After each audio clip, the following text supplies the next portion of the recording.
ஆனா இவர் அந்த கொள்கையை ஏற்றுக்கொண்டு மகிழ்ச்சியோட கூற்றை எடுத்துக்கொண்டு அதை மதித்து ஒரு உண்மையான மாணவனாக ஒரு எளிய முறையிலே ஒரு தன்னுடைய திருமணத்தை மனவளக்கலையிலே தேர்ச்சி பெற்ற ஒரு முதுநிலை பேராசிரியர் முன்னிலையில் அவருடைய வாழ்த்துக்களை பெற்று அந்த திருமணத்தை நடத்தி கொண்டார்கள் என்பது மிகச் சிறப்பு.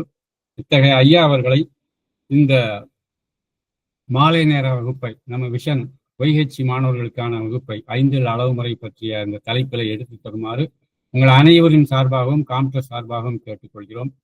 அர்ஜுன் ஐயா, வாழ்க வளமுடன். வாழ்க வளமுடன் ஐயா. நன்றிங்க ஐயா. வாழ்க வளமுடன். ஓகே. வாழ்க வையகம், வாழ்க வையகம், வாழ்க வளமுடன். குரு வாழ்க, குருவே துணை. ரொம்ப ரொம்ப சந்தோஷமா இருக்குது, மகிழ்ச்சியா இருக்குது.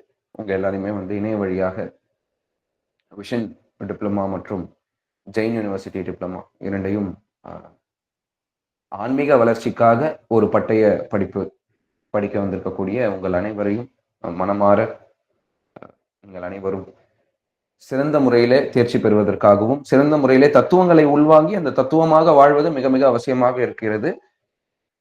மனவளக்கலை அன்பர்களை பொறுத்தவரை நான் இது வரைக்கும் பார்த்ததுல எங்க ஒரு பெரிய தடுமாற்றமும் தடம் மாற்றமும் எங்க அதிக அளவுல மனவளக்கலை அன்பர்களுக்கு அமையுதுன்னா 2 இடத்துல தடுமாற்றமும் தடமாற்றமும் அமைகிறது. எங்க அப்படின்னா, தத்துவத்தை தெரிந்து கொள்வதில் நம் அனைவருக்குமே நல்ல நாட்டம் இருக்கிறது. நான் சொல்றது எல்லாருக்குமே ஒரு சின்ன ஒரு தடுமாற்றம் இருக்குது, எல்லாருக்குமே, என்னையும் உட்பட.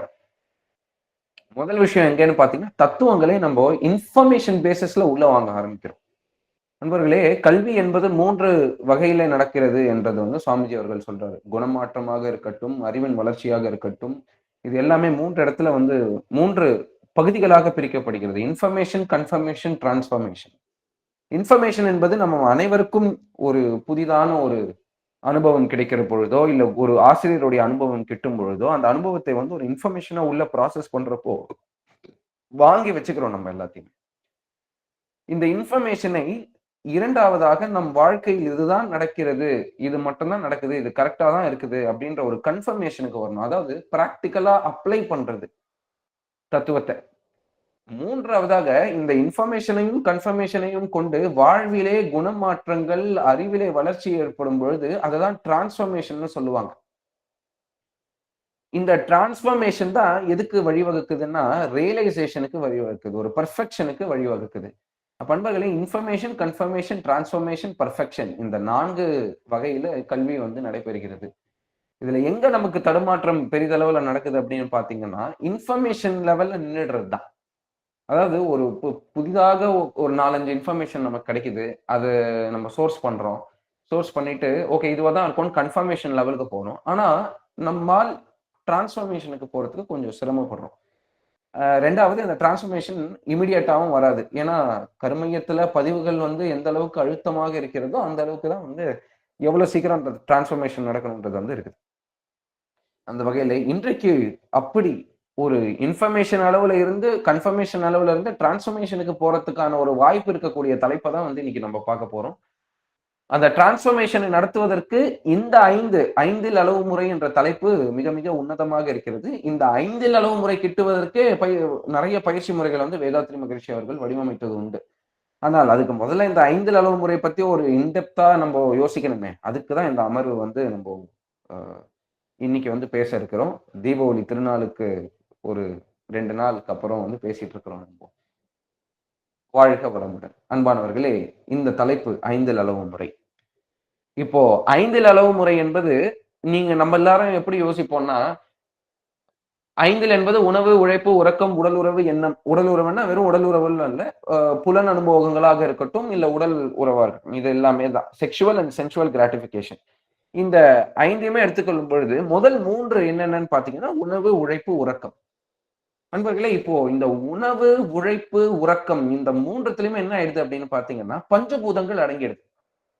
5 அளவு முறைன்னா என்னது? பஞ்சபூதங்கள் உடலுக்குள்ள வந்துட்டு அந்த உடலை கெடுக்காம பஞ்சபூதங்களுடைய அளவு முறை மீறவும் மாறாமல் இருப்பதற்கு இந்த 3 தான் வழிகாட்டுதலாக இருக்குது. எது? உணவு, உழைப்பு, உறக்கம். அப்போ உணவுல பாத்தீங்கன்னா முதல் 2 பஞ்சபூதம் கவர் ஆயிடுது, நிலம், நீர். இந்த நிலத்துக்கான பஞ்சபூதத்தையும் நீருக்கான பஞ்சபூதத்தையும் அதிக அளவுல உடல்ல வந்து தக்க வைப்பதற்காகவும் அதை பராமரிப்பதற்காகவும் நம்ம எடுத்துக்கொள்ளக்கூடிய ஒரு முறைதான் உணவு என்ற பொருள். நீங்க நல்லா பாத்தீங்கன்னா இந்த 2 தேவைகளையும் தீர்த்துக் கொள்வதற்காக, இந்த நிலம் நீருக்கான தேவையை தீர்த்துக் கொள்வதற்காக உணவு உண்கின்றோம். இரண்டாவதாக இருக்கக்கூடியது உழைப்பு. உழைப்பு என்பது நீங்க நல்லா பாருங்க, உழைச்சா என்ன பண்ணுவோம்னு நல்லா பாருங்க. முதல்ல வேர்வை சுரக்கும் இல்லைங்களா? அதுக்கடுத்து என்ன நடக்கும்? மூச்சு காற்று அதிக அளவுல இழுத்து வாங்குவோம். அப்ப அன்பர்களே, இதுல என்ன கவர் ஆகுது பாத்தீங்கன்னா, நெருப்பும் காற்றும், இந்த 2 தத்துவங்களும் இந்த உழைப்புல வந்து கவர் ஆகுது. கடைசியில இருக்கிறது உறக்கம். உறக்கம் என்பது கடைசியாக இருக்கக்கூடிய விண்ணோடு தொடர்பு கொண்டது. விண் என்றால் உயிரோடு தொடர்பு கொண்டது. இப்போ இத பத்தி இப்போ இந்த கண்ணோட்டமே வந்து கொஞ்சம் உங்களுக்கு லாஜிக்கலாவும் இருக்கும், கொஞ்சம் புதுசாவும் இருக்கும் கேள்விப்பட்டிருப்போம். இது எனக்கு ஒரு மூத்த பேராசிரியர் சொல்லி தான் வந்து இந்த ஆராய்ச்சிக்கு உட்படுத்தினேன். உங்களுக்குமே இது வந்து கொஞ்சம் யோசிக்கிறப்ப பூரிப்பை ஏற்படுத்தும். அப்போ அந்த வகையில முதலில் இருக்கக்கூடிய உணவை பற்றி பார்க்கின்றோம். இந்த உணவு, உழைப்பு, உறக்கம், உடல் உறவு, எண்ணம், இந்த 5த்தையும் பற்றி பார்க்குவதற்கு முன்னாடி காயகல்ப தத்துவத்தை பற்றி தெரிந்து கொள்வது மிக மிக அவசியமாக இருக்கிறது. அதை பற்றின ஒரு ரீவைண்ட் பண்றது ரொம்ப இம்பார்ட்டண்டா இருக்கு. இந்த காயகல்பத்துல இருக்கிற 5 தத்துவங்கள் என்னென்னு உங்களுக்கே தெரியும். உடலுக்குள்ள ஜீவவித்து குழம்பாக, ஜீவவித்து குழம்பு தாங்கிக் கொண்டிருக்கக்கூடிய உயிராக, உயிர் சொல்லும் போது வெளியே வரக்கூடிய ஜீவகாந்தமாக, ஜீவகாந்தமே புலன்கள் வழியாக இயங்கும் பொழுது அழுத்தம், ஒளி, சுவை, மனமாக இருக்கிறது. அதுவே பிரெயின் செல்ஸ் மூலமா ஃபங்க்ஷன் ஆகிறப்போ அதுவே மைண்டாக இருக்கிறது. அப்போ இந்த 5 தத்துவங்களை நாம் மறுக்க முடியாது. இப்ப நல்லா பாருங்க, எதுக்கு நமக்கு உணவு தேவை அப்படின்றத பார்க்கணும். அப்புறம் அளவு முறை என்றால் என்னன்றதுக்குள்ள வரும். உணவுக்கு முதல்ல பார்ப்போம். நண்பர்களே, உலகம் சுற்றி கொண்டிருக்கிறது, 1000 மைல் வேகத்தில் சுற்றி கொண்டிருக்கிறது, தன்னைத்தானே சுற்றி கொண்டிருக்கிறது. சூரியனை மணிக்கு 1,04,000 கிலோமீட்டர் வேகத்தில் சுற்றி கொண்டு வருகிறது.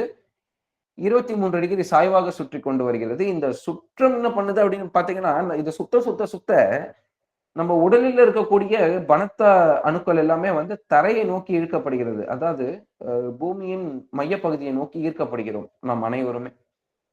இப்ப லேசாக இருக்கக்கூடிய பொருட்கள் எல்லாமே வந்து மையத்தை விட்டு விலக்க வைக்கப்படுகிறது. அப்போ நம்ம உடல் பஞ்சபூதத்தால் ஆனது. இந்த பஞ்சபூதத்துல இருக்கக்கூடிய முக்காவாசி பருவா இருக்கக்கூடிய எல்லாமே வந்து கீழ் நோக்கி இழுக்கப்படுவதும், லேசான பொருட்கள் மேல் நோக்கி இழுக்கப்படுவதும், இந்த இரண்டுக்கும் மத்தியில் இருக்கக்கூடிய போராட்டம் தான் வாழ்க்கை என்பதை சுவாமிஜி அவர்கள் மிக அழகாக சொல்றாரு. அப்போ உயிருக்கும் உடலுக்கும் நடுவுல இருக்கிற போராட்டம், உடல் கீழ் நோக்கி போகணும்னும் உயிர் வானத்தை நோக்கி போகணும்ன்றதும், இந்த ரெண்டுமே ஒன்னோட ஒண்ணு பற்றி கொள்வதற்காக இந்த இந்த தொடர் போராட்டத்துல ஏற்படுது. தொடர் நட்புறவுல இருக்கணும்ன்றதுக்காக பாடுபடுது. இதுதான் வாழ்க்கை என்று சொல்கிறார்கள். அந்த வகையில இப்ப இந்த உயிரை உடலோடு தக்க வைக்க வேண்டும். ஏன்னா உயிர் ரொம்ப லேசானது. திருமூலர் ரொம்ப அழகா சொல்லிட்டாரு. ஒரு மேவிய கோவதன் ரோமத்தை எடுத்து, அதாவது ஒரு மாடுடைய ரோமத்தை எடுத்து, அந்த ரோமத்தை வந்து 1,00,000 கூறுகளாக போட்டு, அந்த 1,00,000வது கூறு தான் வந்து ஒரு உயிரோடைய சைஸ்ன்றாரு. அந்த உயிர் அவ்வளவு லேசா இருக்குது. அது தன்னைத்தானே சுழன்று கொண்டே இருக்கிறது. நம்ம உடலையும் சுற்றி கொண்டே வருகிறது. இதோடைய டென்சிட்டி வந்து ரொம்ப ரொம்ப கம்மியா இருக்கிறதுனால உடலை விட்டு வெளியே போகணும்னு தான் நினைக்கும். அப்ப இதை வந்து உடலோட தக்க வச்சுக்கணும். இந்த உடலோட தக்க வைக்கிறதுக்கு நமக்கு ஏதாவது ஒண்ணு தேவை. பிறந்ததுல இருந்தே நமக்கு ஏதாவது ஒண்ணு தேவை. இப்போ இது எப்படி வருது அப்படின்றத பாக்குறப்போ, இததான் வந்து சென்சேஷனா உணர ஆரம்பிக்கிறோம். எது? இந்த உயிரை உடலோடு தக்க வைக்கிறதற்கும், இந்த உடலை விட்டு சென்ற உயிர் துகள்களுடைய எண்ணிக்கையை சரிசமப்படுத்துவதற்கும் நமக்கு ஒரு உணர்ச்சி ஒன்று ஏற்படுகிறது. அதுதான் பசி என்ற உணர்வு. இந்த உணர்வுல என்ன நடக்குது அப்படின்னு பாத்தீங்கன்னா, நம்ம சாப்பிடுற சாப்பாடு, நம்ம உணவு சாப்பிடுறோம். உணவு சாப்பிட்டு ரசமாக, ரத்தமாக, தசையாக, கொழுப்பாக, எலும்பாக, மஜ்ஜையாக, ஜீவ வித்து குழம்பாக மாறி கடைசியில என்னவா மாறுது? ஜீவ வித்து குழம்பா மாறுது. ஜீவ வித்து குழம்பு என்பது ஆங்கிலத்துல அப்படியே பெயர் மாற்றம் செய்தோம் என்றால் தமிழ் வார்த்தையை வந்து பயோ வைட்டல் ஃப்ளூயிட்னு சொல்லுவாங்க. இதை சுவாமிஜி வந்து செக்ஷுவல் வைட்டல் ஃப்ளூயிட்னு சொல்றதுக்கான காரணம் வந்து திணிவூட்டப்பட்ட வகையில இருக்கக்கூடிய அந்த திரவத்தை செக்ஷுவல் வைட்டல் ஃப்ளூயிட்னு சொல்றாரு. ஆனா எப்பயுமே ஒரு ஜீவ வித்து குழம்பு இருக்குது நம்ம உடல்ல. எப்பயுமே அது வந்து உற்பத்தி ஆகி கொண்டு உடல் முழுக்க அது வந்து சேர்ந்து கொண்டே இருக்கும். உங்க எல்லாருக்கும் தெரியும், மஜ்ஜையில ப்ரொடியூஸ் ஆகுறது தான் வந்து இந்த ஜீவ வித்து குழம்பு. இது உடல் முழுக்க இருக்குது. மஜ்ஜை என்பது உடல் முழுக்க இருக்குது. ஏன்னா உடம்பு முழுக்க நமக்கு வந்து எலும்புன்ற ஒன்று இருக்குது, இந்த தாது இருக்குது. அப்ப இதுதான் நமக்கு வந்து என்னவா மாறுதுங்க? ஜீவ வித்து குழம்பா மாறுது. நண்பர்களே, இந்த ஜீவ வித்து குழம்புடைய வேலை என்னவென்றால், நம்மளால இப்ப புதுசா ஒரு உயிர் சக்தியை உற்பத்தி பண்ண முடியுமா அப்படின்னு கேட்டா அது முடியாது, நடக்காது. ஏனால் உயிர் என்பது யாரால உற்பத்தி செய்ய முடியும்? அனைத்திற்கும் காரணமாக இருந்து கொண்டிருக்கக்கூடிய இறைவனால் மட்டும்தான் உற்பத்தி செய்ய முடியும். ஏன்னா அதுவே தண்ணீர் அந்த அந்த மாபெரும் அந்த இறைநிலை, அந்த சுத்த வெளி தன்னைத்தானே இறுக்கிக் கொண்டு தானே நொறுங்கி துகள்களாகி, அந்த துகள்கள் எல்லாம் ஒன்று கூடி அந்த இறை துகள் எல்லாம் ஒன்று கொண்டாதான் அதை வந்து விண்ணுன்னு சொல்றோம். அந்த விண்ணு உடம்புல இருக்கிறப்போ உயிர்னு சொல்றோம். அப்ப நம்மனால உயிரை ப்ரொடியூஸ் பண்ண முடியுமா, உற்பத்தி பண்ண முடியுமா அப்படின்னு கேட்டா முடியாது. அப்ப நீங்க உங்க காயகல்ப புக்ல போய் நீங்க படிச்சு பாத்தீங்கன்னா உங்க எல்லாருக்குமே தெரியும். சுவாமிஜி சொல்லியிருப்பார், ஜீவ வித்து குழம்பு என்பது உயிர் தாங்கியாக இருக்கிறது. It is the holder, it is a container for life energy particles அப்படின்னு சொல்றாரு. அப்ப கண்டக்டர், ஒரு ஒரு ஒரு கண்டெய்னர் அப்படின்னு பாத்தீங்கன்னா நம்மளால ப்ரொடியூஸ் பண்ண முடியாது என்பதுதான் உண்மையான பொருள். அப்ப என்ன பண்றோம், இருக்கிற விஷயத்துல இருந்து நம்ம அதுல இருக்கக்கூடிய அணு தொகுப்பை எடுத்து நம்ம உடம்புக்குள்ள பொருத்திக்கிறோம். அந்த பொருத்தம் பண்ற சில வேலைகள் இருக்குது பாருங்க. பொருத்தம் பண்றதுக்காக செலவு பண்றது, மூலதனம் கொடுக்கறது, இதெல்லாமே என்ன பண்றது, இந்த 5 அணுகுமுறை, இந்த 5 விஷயங்கள் தான் வந்து அதை செய்யுது. அப்போ இந்த மறுபடியும் காயகல்பத்துக்கு வந்து நம்ம மறுபடியும் ஒரு வாட்டி சிந்திப்போம். அப்போ பூமி சுத்திட்டு கொண்டு இருக்கிறது, பஞ்சபூதங்களுடைய விகிதாச்சாரம் சரியாக இருக்கிறது. பஞ்சபூதங்கள் இருக்கக்கூடிய விண்ணுடைய மறைவு அதிகமாக ஆக ஆக உடல் வந்து உடலுடைய இயக்கம் குன்ற அந்த ரெண்டுத்தையுமே மீண்டும் வலு செய்து கொள்ள வேண்டும் என்பதற்காக ஏற்படக்கூடிய ஒரு உணர்ச்சி தான் பசி. அந்த பசிக்காக நாம் உண்ணக்கூடிய உணவு ரசமாக, ரத்தமாக, தசையாக, கொழுப்பாக, எலும்பாக, எலும்பில் உள்ள மஜ்ஜையாக, மஜ்ஜையிலிருந்து ஜீவ வித்து குழம்பாக பிரிக்கப்படுகிறது. இந்த ஜீவ வித்து குழம்பானது இதுதான் உயிர் சக்தியை தாங்கி பிடித்துக் கொள்ளக்கூடிய தகமை உடையது. ரைட்டு. இப்ப இந்த உயிர் சக்தியை தாங்கி பிடித்துக் கொள்ளக்கூடிய தகமை ஜீவ வித்து குழம்புக்கு தான் இருக்குதுன்னா, இந்த ஜீவ வித்து குழம்பை யார் உற்பத்தி பண்றா அப்படின்னு பாக்குறப்போ, ஜீவ வித்து குழம்பு தாங்கிக் கொண்டிருக்கக்கூடிய அந்த உயிர் சக்தியும், உயிர் சக்தி சுழலுவதால் ஏற்படக்கூடிய அந்த ஜீவகாந்த அலைகளும், இந்த ஜீவகாந்த அலை தான் என்ன பண்ணுது அப்படின்னு பாத்தீங்கன்னா, உடம்புக்குள்ள இருக்கக்கூடிய ஒவ்வொரு சிற்றறைக்கும் நடுவே இருக்கக்கூடிய பொலாரிட்டியை அதுதான் மெயின்டைன் பண்ணுது. எந்த அளவுக்கு தூரமாக இருக்க வேண்டும், எந்த அளவுக்கு பக்கத்துல இருக்க வேண்டும், எந்த அளவுக்கு உணர்ச்சிகரமாக இருக்க வேண்டும் என்பதை வந்து தீர்மானிக்கிறது இந்த ஜீவகாந்தம் தான். அப்ப மறுபடியும் பாத்தீங்கன்னா, ஜீவகாந்தம் எந்த அளவுக்கு தெளிவா இருக்குதோ அந்த அளவுக்கு உடல் நல்லா வேலை செய்யும். எந்த அளவுக்கு உடல் நல்லா இருக்குதோ அந்த அளவுக்கு ஜீவ வித்து குழம்பு பிரிக்கப்படும். எந்த அளவுக்கு ஜீவ வித்து குழம்பு பிரிக்கப்படுகிறதோ அந்த அளவுக்கு உயிர் சக்தி இருக்கும். எந்த அளவுக்கு உயிர் சக்தி இருக்குதோ அந்த அளவுக்கு ஜீவகாந்தம் இருக்கும். இப்போ இதுல இருந்து என்ன புரியுதுன்னா, எல்லாமே இந்த நம்ம ஆவடி ரயில்வே ஸ்டேஷன்ல, அண்ணனூர் ரயில்வே ஸ்டேஷன்ல பழைய ஒரு 10 வருஷத்துக்கு முன்னாடி, இப்பெல்லாம் மெட்ரோ ட்ரெயின்லாம் வந்துருச்சு. இங்க எல்லாருமே பார்க்கிங் ஸ்டாண்ட் இருக்குது. ஒவ்வொரு பார்க்கிங்கும் பக்கத்துல இருக்கும். ஒரு ஒரு வண்டியும் பக்கத்துல நிறுத்தி வச்சிருப்பாங்க. காலால ஒரு சைக்கிளை மட்டும் எட்டி உதைச்சோம்னா எப்படி எல்லா சைக்கிளும் விழுமோ, அதே போலதான் இந்த 5ல எந்த ஒரு சைக்கிளை நடுவுல இருந்தோ தூரத்துல இருந்தோ தட்டி விட்டாலும் எல்லாமே உருக்குலைஞ்சிடும். அப்போ இந்த 5 தத்துவங்களையும் உருகுலைக்கக்கூடிய, இல்ல இந்த 5 தத்துவங்களையும் உடலிலே நல்ல முறையில் வைத்துக் கொள்ளத்தக்க செயல்முறைகள் என்னன்னு பார்த்தோம்னா, அது இந்த 5 அளவு முறைதான். இந்த 5த்துலயுமே நம்ம எந்த அளவுக்கு நல்லா வச்சிருக்கிறோமோ அந்த அளவுக்கு தரம் உயரும். எந்த அளவுக்கு சரியா வச்சுக்கலையோ அந்த அளவுக்கு தரம் தாழவும் செய்யும். அப்போ இந்த 5 ரொம்ப ரொம்ப முக்கியமாக மாறுகிறது. அன்பர்களே, அந்த வகையில உணவை பத்தி பார்ப்போம். அளவு முறை என்றால் என்னவென்று பார்ப்போம். அளவு என்பது எவ்வளவு எடுத்துக்கணும், முறை என்பது எப்படி எடுத்துக்கணும். எவ்வளவு எடுத்துக்கணும்னா அது அளவு, எப்படி எடுத்துக்கிறோம்னா அது முறை. ஏன்னா பீட்சாவை மட்டும் நான் 2 வாரம் 3 வாரம் தொடர்ந்து சாப்பிடலாமான்னு கேட்டா, அளவு சரியா தானங்க சாப்பிடுறேன் அப்படின்ற ஒரு கேள்வி வரும். ஆனா அது முறை தவறாக அமைந்து விடுகிறது. இயற்கைக்கு புறம்பான விஷயமாக மாறிவிடுகிறது.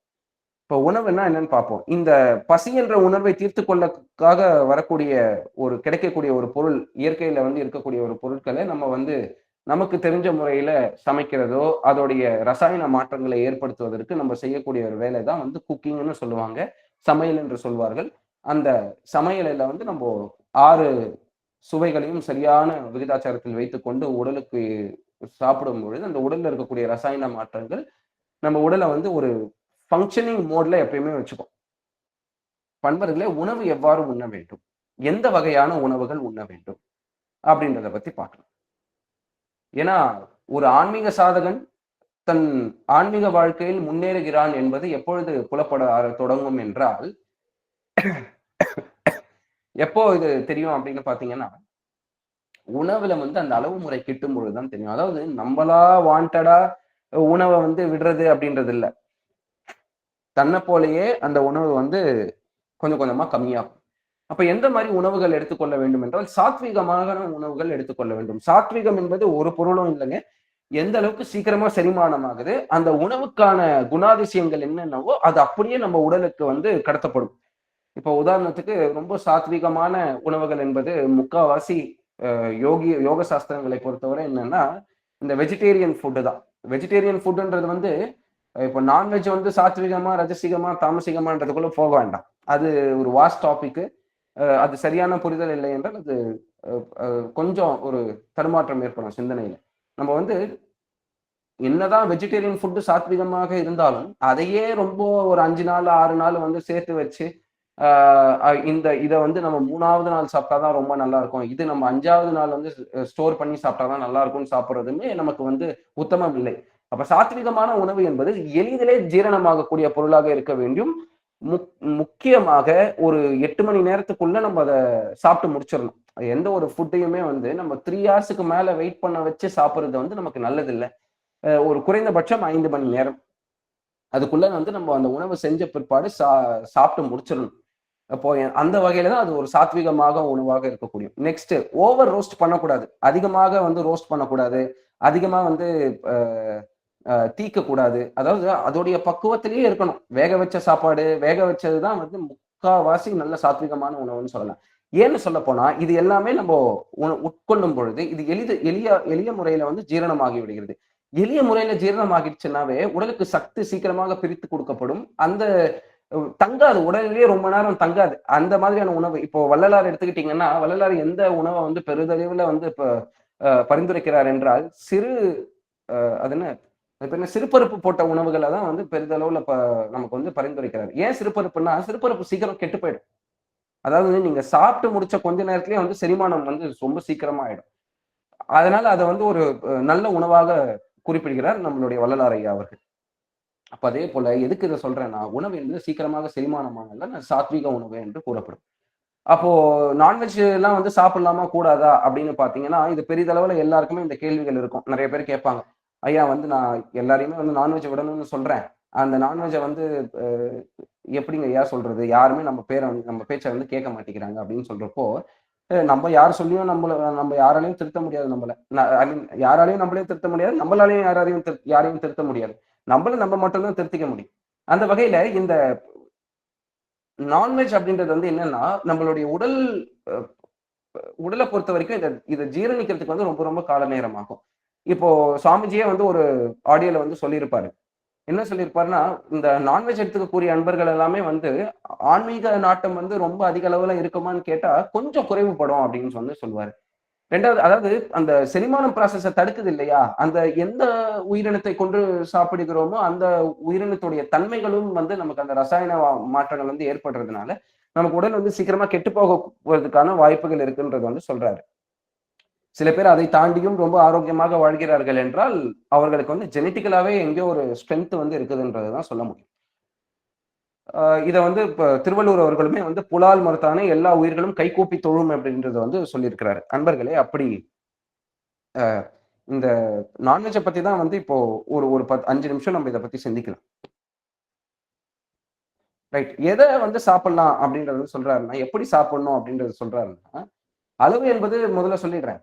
இந்த வயிற்று வந்து நீங்க பாத்தீங்கன்னா உங்களுடைய ஒரு ஜே ஷேப்ல இருக்கக்கூடிய ஒரு ஆர்கன். இதுல வந்து 4 லேயர்கள் இருக்குது. அந்த 4 லேயர்களுக்கு மேலதான் வந்து இந்த ஹைட்ரோகுளோரிக் ஆசிட் என்ற அமிலம் சுரக்கிறது. அந்த ஹைட்ரோகுளோரிக் ஆசிட் வந்து பஸ்பமாக்கிடும் எந்த பொருளையுமே, உங்க எல்லாருக்கும் தெரியும். அப்ப இந்த 4 லேயர்களை வந்து காப்பாற்றணும். ரொம்ப நேரம் இந்த ஆசிட்ல வந்து அந்த உணவு வந்து உற்பத்தி ஆகக்கூடாது. ரொம்ப நேரம் இருக்கக்கூடாது அந்த உணவு அங்க. அப்ப சாப்பிட என்ன ஆகும்னா, இது எல்லாமே இந்த வயிற்று பகுதியில சிறிது நேரம் தங்கும். அந்த சிறிது நேரத்துல அது பஸ்பமாக்கப்பட்ட பொருளை சிறுகுடலுக்கு தள்ளி சிறுகுடல்ல இருந்து ரத்த நாளங்களுக்கு அது எனர்ஜியா கன்வெர்ட் பண்ணி அனுப்பப்படும். இதுதான் வந்து யூஸ்வலா நம்ம உடம்புல நடக்கக்கூடிய ஒரு மெக்கானிசம். இப்ப இந்த உணவை நம்ம உண்டு விட்ட பிறகு நிறைய உணவு சாப்பிடுறோம்னு வச்சுக்கோங்க. நிறைய உணவு, அதாவது அரை வயிறு சாப்பிடணும்ன்றாங்க. அரை வயிறுக்கு மேல கால் வயிறு தண்ணி இருக்குன்றாங்க. கால் வயிறு வந்து இறைவனுக்குன்னு சொல்லுவாங்க. அதாவது இறைவன் தான் வந்து காற்று இருக்கு அல்லது வந்து இந்த விண்ணிற்கு அப்படின்றது வந்து சொல்லுவாங்க. இப்படிதான் நம்ம சாப்பிடணும். அரை வயிறு தான் சாப்பிடணும். அரை வயிறுனா என்னது? ஒரு தட்டுல நீங்க 1 கப் அரிசி போட்டீங்கன்னா அந்த சாதத்தை வந்து நீங்க ஃபுல்லா பிசைஞ்சு, இந்த ரச சாதம் சூடா வந்து உடம்பு சரியில்லாதப்போ ரசம் சாதம் சாப்பிட்றப்போ எப்படி பிசைஞ்சு மிக்சியில அடிச்சு குழந்தைங்களுக்கு கஞ்சி மாதிரி கொடுப்போமே, அந்த பாங்குல அரை இது வரணும். நமக்கு அரை வயிறு வந்து வரணும். அந்த அப்பதான் வந்து அந்த அரை வயிறு கணக்கு வரும். சரி, அரை வயிறுக்கு மேல சாப்பிட்டா எப்படி நமக்கு தெரியும்? அரை வயிறு சாப்பிட்டது எப்படி கணக்கு வரும்னா, முதல் ஏப்பம் வருது பாருங்க சாப்பிட்டுட்டு, அதுதான் வந்து அரை வயிறு முடிந்ததற்கான ஒரு ஒரு இண்டிகேஷன். அந்த அரை வயிறுக்கு மேல சாப்பிடக்கூடாது. நண்பர்களே, இதுக்கு மேல இந்த அரை வயிறுக்கு மேல சாப்பிடுறதுனால என்ன ஆக தொடங்கும் என்றால், எல்லாமே வந்து வயிற்றிலேயே தங்கி விடும் பொழுது, செரிமான சக்தி கொஞ்சம் கொஞ்சமா கம்மியாகி, அமில சக்தி அமிலம் அதிகமாக அந்த சாப்பாடுல சேர்ந்துடும் பொழுது, வெளிய போகிறப்போ உணவு எல்லாமே அந்த அமிலத்தோடயே போய் குடல்ல தங்கிடும். இதுதான் வந்து புளிச்சு போறது அப்படின்னு சொல்லுவாங்க. இந்த புளிச்ச ஏப்பம் வர்றது, இல்ல ரொம்ப கேஸ் ஃபார்ம் ஆகுறது எல்லாமே இந்த இடத்துல தான் வந்து நடக்குது. இந்த மாரி நடக்க நடக்க நடக்க ரத்தத்துக்கு இது ஸ்ட்ரெயிட்டா ரத்த அணுக்களா மாறுது பாருங்க. ஸ்ட்ரெயிட்டா ரத்தத்துக்குள்ள இந்த ரசாயனங்கள் எல்லாமே வந்து ரத்தத்துக்குள்ள கடத்தப்படும் பொழுது, ரத்தத்தோடைய கன்சிஸ்டன்சியும் வந்து மாற ஆரம்பிச்சிருது. ஒன்ஸ் ரத்தத்தோடைய கன்சிஸ்டன்சி மாற ஆரம்பிச்சதுன்னா, இம்மீடியட்டா ஹெல்த்ல வந்து ஒரு பெரிய இம்பாக்ட், மேஜர் இம்பாக்ட் வந்து கிரியேட் பண்றதுனால தான், அரை வயிறு சாப்பிட்டா போதும்ன்றது வந்து சொல்றாங்க. இந்த அரை வயிறு என்பது ஒருத்தருக்கு இப்போ அந்த வயிறு வந்து சீக்கிரமா செரிமானம் பண்ணுது, நெறைய உழைச்சிட்டீங்க அப்படின்னா, அதுக்கேத்த சாப்பாட வந்து சாப்பிடணும். நண்பர்களே, இதுல இருந்து என்ன தெரியும்னா, போஷாக்கான சாப்பாடு சாப்பிடணும், அளவு முறையில சாப்பிடணும். என்னதான் உணவு நல்ல உணவாக இருந்தாலுமே, அது அதிக அளவுல சாப்பிடுவது வந்து நமக்கு உத்தமமாக இருக்காது. அதுதான் அளவுல நம்ம ஞாபகம் வச்சுக்க வேண்டியது. இப்ப முறையை பார்க்கும் பொழுது, இந்த முறையில இருக்கக்கூடியது இந்த நான்வெஜ் வந்து நம்ம எந்த அளவுக்கு உட்கொள்ள வேண்டும், எப்படி உட்கொள்ள வேண்டும் என்பதை சுவாமிஜி அவர்கள் சொல்றது. மேக்ஸிமம் தவிர்த்துருங்கன்றாரு. ஆனா இருந்தாலும் இந்த நான்வெஜ் பிரியர்களால தாங்க முடியாது இல்லையா? அப்ப அவங்களுக்கு சுவாமிஜி என்ன சொல்றாரு? நான் நடக்கிறதையும், பறக்கிறதையும் ஒரே நாள்ல சாப்பிடாதீங்க. பறக்கிறதையும், நீந்துறதையும் ஒரே நாள்ல சாப்பிடாதீங்க. நீந்துறதையும், நடக்கிறதையும் ஒரே நாள்ல சாப்பிடாதீங்க. ஆக மொத்தத்துல சிக்கன் சாப்பிடணும்னா சிக்கன் மட்டும் சாப்பிடுங்க. மட்டன் சாப்பிடணும்னா மட்டன் மட்டும் சாப்பிடுங்க. நீந்துறது மட்டும் சாப்பிடுறீங்கன்னா, நீந்துறத மட்டும் அன்னைக்கு டயட்ல எடுத்துக்கங்க. எல்லாத்தையுமே ஒன்றாக கலந்து சாப்பிடும் பொழுது, அது வந்து நமக்கு ரசாயன மாற்றங்கள் அதிக அளவுல ஏற்படுத்துதுன்றத வந்து சொல்றாரு. இப்போ இந்த உணவுன்ற டாபிக் எடுத்தாவே நான் 1 1/2 மணி நேரம் பேசலாம் நம்ப. அந்த அளவுக்கு வந்து உணவுல அவ்வளவு விஷயங்கள் இருக்குது. இப்போ நீங்க சரி இப்போ அரப் கண்ட்ரீஸ்லலாம் பார்த்தீங்கன்னா, அரப் கண்ட்ரீஸ்ல எப்படி வாழ்றாங்க? இந்த அரப் கண்ட்ரீஸ்ல பார்க்கிறப்போ, uh they want to live with meat. ஏன்னா, அவர்களுக்கு வந்து அந்த இறைச்சி இல்லாமல் அவர்களால வந்து என்ன பண்ண முடியாதுங்க. They can't take for their life. நடத்த முடியாது. வாழ்வியல வந்து நடத்த முடியாது. அந்த காலகட்டத்தில அந்த மாரி நடத்த முடியல. இப்பயாச்சும் வேக விமான நமக்கு வந்து அந்த வசதி அமைப்புகள் இருக்கிறதுனால, நமக்கு எல்லாமே வந்து நாடு கடத்தப்பட்டு குடுக்கப்படுது. அந்த உணவு முறைகள் எல்லாமே. இப்போ அமெரிக்கால இருக்கிறவங்க கூட இந்தியா பழ வகைகள் எல்லாத்தையுமே சாப்பிடக்கூடிய அளவுக்கு இப்ப நவீன விஞ்ஞானம் வந்து ஏற்பட்டு விட்டது. ஆனா அவங்களால அந்த காலத்துல சாப்பிட முடியாதனால தான், இது வந்து உங்களுக்கு எக்ஸ்ட்ரா போனஸ் இன்ஃபர்மேஷன். இத நீங்க கேட்டு வச்சுக்கங்க. இப்ப எந்த ஒரு ஹோட்டலுக்குள்ள போறதுக்கு முன்னாடியே நீங்க பார்ப்பீங்கங்க. ஹலால் அப்படின்ற ஒரு வாசகம் வந்து இருக்கும். இப்ப ஹலால்ன்னு போட்டிருப்பாங்க. இல்லன்னா வந்து இந்த 100% ஹலால்ன்னு போட்டிருப்பாங்க. அப்படி என்றால் என்ன பொருள்? என்ன விளக்கம் அப்படின்னு பார்த்தீங்கன்னா, ஹலால் என்பது 2 வகையில வந்து செய்வாங்க. நம்பர் 1 ஒரு கூர்ந்த கத்திய எடுத்து தான் வந்து அந்த விலங்கினத்த வந்து உயிர் பறிக்க வேண்டும் அப்படின்றது அது ஒரு முதல் தத்துவம். எந்த இடத்துல வந்து அவங்க அந்த கத்தி வந்து படணும் அப்படின்றதுக்கு வந்து ஒரு மார்க் வச்சிருப்பாங்க. கரெக்ட்டா கழுத்து பகுதியில ஒரு பகுதி வச்சிருப்பாங்க. இந்த பகுதியில பார்த்தீங்கன்னா, கரெக்ட்டா அந்த கழுத்து பகுதியில வந்து அந்த உயிரினத்தை வந்து பறிப்பதற்காக அவங்க செய்யக்கூடிய ஒரு செயல் என்ன பண்ணும்னா, ரொம்ப கூர்மையான கத்திய வச்சு அவங்க அந்த கழுத்து பகுதியில வெட்டும் பொழுது, அங்க இருக்கக்கூடிய ஒரு ஆர்டரி வெயின் பரிமாற்றம் இருக்கும் பார்த்தீங்களா? அந்த இடத்துல அது வெட்டுப்படும் பொழுது, உடம்புக்குள்ள இருக்கக்கூடிய கெட்ட ரத்தம் எல்லாமே கரெக்ட்டா வெளியேத்திடுறாங்க. ஓகேங்களா? உடலுக்குள்ள இருக்கக்கூடிய கெட்ட ரத்தங்கள் எல்லாமே அந்த பர்ட்டிகுலர் நரம்புல அடிக்கிறப்போ அது கரெக்ட்டா வெளிய வந்துரும். இது எதுக்கு சொல்றேன்னா, அந்த மீட் வந்து பராமரிக்கிறப்போ ரசாயனங்களுடைய தேக்கம் வந்து அதுல ஏற்படாது. இப்ப முக்காவாசி பிரச்சனை எங்க வருதுன்னா, அந்த இறைச்சிக்குள்ள இருக்கக்கூடிய கெட்ட ரத்தம் தேங்கி விடுகிறது அந்த இறைச்சியில. நீண்ட நாள் அந்த கெட்ட ரத்தம், அசுத்த ரத்தங்கள் வெளியேறாமல் அங்கேயே தங்கி விடுறதுனால, அது பெரிய பிரச்சனையா மாறி போயிடுது. அதனால தான் அது வந்து அ ஹலால் என்று சொல்வதற்கான காரணம் அதுதான். 2வது முக்கியமான விஷயம், வலி இல்லாத அளவுக்கு அந்த துண்டிப்பு நடக்கிறப்போ, அதுக்கு பெரிதளவுல காயம் ஏற்படுத்தாத அளவுக்கு வந்து அ அந்த முறை வந்து இருக்கும். அதுல சில இதெல்லாம் அந்த பிரேயர்ஸ்லாம் வந்து அவங்க ஆஃபர் பண்ணுவாங்க. நண்பர்களே, இது 2மே பொருத்தமாக செய்யும் பொழுது, அதை உட்கொள்ளக்கூடிய மனிதர்களுக்கு எந்தவித பெரிதளவுல எந்தவித பிரச்சனையும் வராதுன்றது வந்து ஒரு ஐதீகமாக அவங்க ப அரப் கண்ட்ரீஸ பொறுத்தவரைக்கும் வச்சிருக்கிறாங்க. ஆனா இன்றைய காலத்துல 100% ஹலாலாக அனைத்தையும் செய்கிறார்களா என்று கேட்டால் அதுவும் இல்லை. யாருக்குமே பெரிதளவுல வந்து சரியான விதத்துல வந்து அது செய்யறதுக்கு தெரியறதில்ல. 2வது அந்த அந்த உயிரினத்துக்குள்ள இருக்கக்கூடிய ரசாயன மாற்றங்கள் வந்து நம்ம உடலுக்கு உகந்ததா இருக்குதான்னு கேட்டா இல்ல. இப்போ சிங்கத்துக்கும், கரடிக்கும், புலிக்கும் இதுக்கெல்லாம் பார்த்தீங்கன்னா, எந்த அளவுக்கு அதோடைய குடலுடைய நீளம் இருக்குது அப்படின்னு பார்த்தீங்கன்னா, 18லிருந்து 32 அங்குலங்களுக்கு இருக்கும். அந்த அளவுக்கு வந்து தன்னுடைய அந்த அலிமெட்ரி கனால் வந்து பெருசாக இருக்கும். இதே வந்து மனிதர்களுக்கு பாத்தீங்க அப்படின்னு மனிதர்களுக்கு பார்த்தோம்னா, அதாவது எந்தவித ஹெர்பிவோர் தாவர உண்ணிகளுக்கு பார்த்தோம் அப்படின்னு பாத்தீங்கன்னா 8 அடியில இருந்து 12 அடி வரைக்கும் தான் மேக்சிமம் அந்த ஆஹ் குடல் பகுதி வந்து பெருசா இருக்கும். எதுக்கு இதை சொல்றேன்னா, எந்த அளவுக்கு இந்த ஹெர்பிவோர்ஸ்ன்னு சொல்றாங்க இல்லையா, தாவர வகைகளை சாப்பிட்டு உண்ணு வாழக்கூடிய ஜீவராசிகளுக்கு அதோடைய குடலுடைய சைஸ், அந்த ஹைட், வித்து பாத்தீங்கன்னா வெறும் 8ல இருந்து 12 அடி தான் இருக்கும். இதே இறைச்சி சாப்பிடுறதுங்களுக்கு பாத்தீங்கன்னா 32 அடி வரைக்கும் இருக்கும். அன்பர்களே, இதுல இருந்தே நமக்கு தெரிய வேண்டியது என்னன்னா, நம்ம மனிதர்களுக்கு இது 12 அடி வரைக்கும் தான் இருக்கும். அப்ப இதுல இருந்து என்ன புரிய வருது, நம்ம தாவரங்களை உண்ணு வாழக்கூடிய தகமை பெற்றவர்கள் தான் மனிதர்கள். நமக்கு இறைச்சி என்பது வந்து பெரிய அளவுல வந்து தேவையாக இருக்கிறது இருக்கிறதா என்று கேட்டால் அது இல்லை. ஏன் இதை சொல்றேன்னா, ஒரு இறைச்சியை சாப்பிடும் பொழுது அப்படியே வேக வச்சு வெறுமனே சாப்பிட்டோம்னா என்ன ஆகுங்க, அதை நம்மளால சாப்பிட முடியாது. ஸோ அப்போ டேஸ்ட்டுக்காக தான் நம்ம என்ன பண்றோங்க, எல்லாத்தையுமே சாப்பிடுறது உண்டு. இன்ஃபேக்ட் நம்ம வெஜ்ஜே வந்து டேஸ்ட் இல்லைன்னா நம்மளால சாப்பிட முடியுமா? சாப்பிட முடியாது. அதிக அளவுல நம்ம டேஸ்ட் இல்லாம சாப்பிடுற ஒரு பொருள் என்ன அப்படின்னு கேட்டீங்கன்னா, பொங்கல் ஒண்ணுதான். அது அந்த அளவுக்கு வந்து நமக்கு கொஞ்சம் சப்புன்னு தான் இருக்கும்.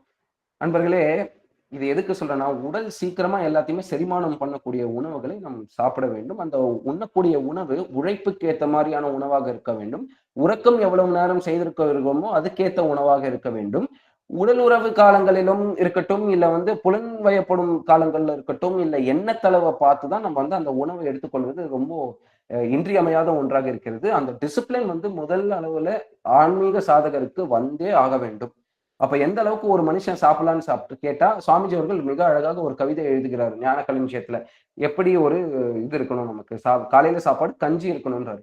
இப்ப மேஜர் அளவுல நமக்கு ஒரு சாப்பாடு சாப்பிடுறப்போ என்னென்ன உடம்புக்கு தேவைப்படுகிறது அப்படின்ற பார்த்தால், கார்போஹைட்ரேட்ஸ் தேவைப்படுது, புரோட்டீன் தேவைப்படுது, ஃபேட்ஸ் தேவைப்படுது.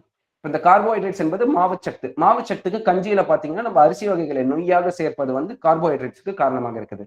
ரெண்டாவது புரோட்டீனுக்கு எதுன்னா சிறுபருப்பு போடுறோம் பாருங்க, பருப்பு வகைகள் போட்டு அது நல்லா தோரம் பருப்பு இல்ல, மேக்சிமம் சிறுபருப்பு போடுவாங்க கஞ்சியில.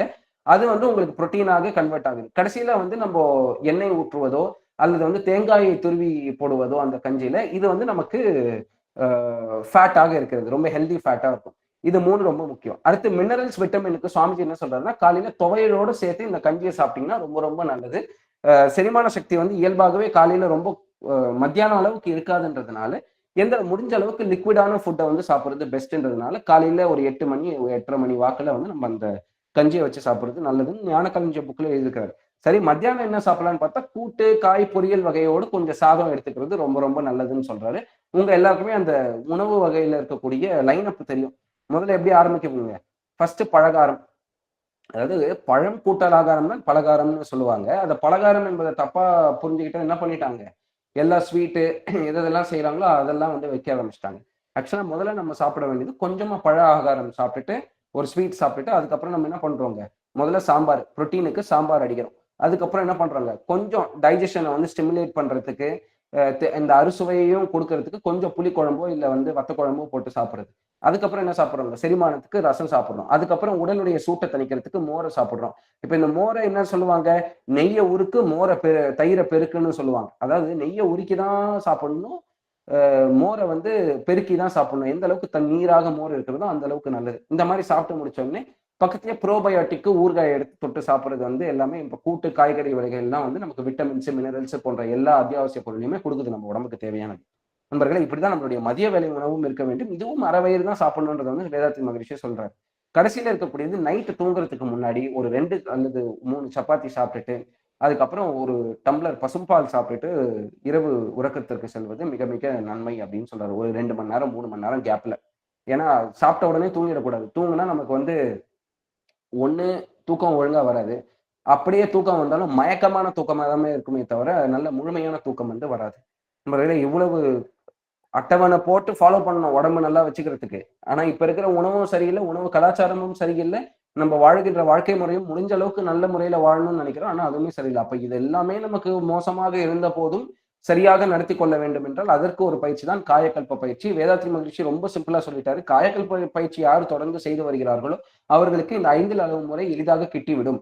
5 அளவு முறை யாரு ஒருவருக்கு வந்து சிறப்பாக கிட்டி விடுகிறதோ அவர்களுக்கு காயக்கல்பம் கைகூடும் அப்படின்னு சொல்றது. ரெண்டுமே ரெண்டாலையும் வந்து மேன்மை தரம் வந்து உயர்த்தவும் படும், தாழ்த்தவும் படும். அதனால இந்த 5 அளவு முறை ரொம்ப ரொம்ப முக்கியம்.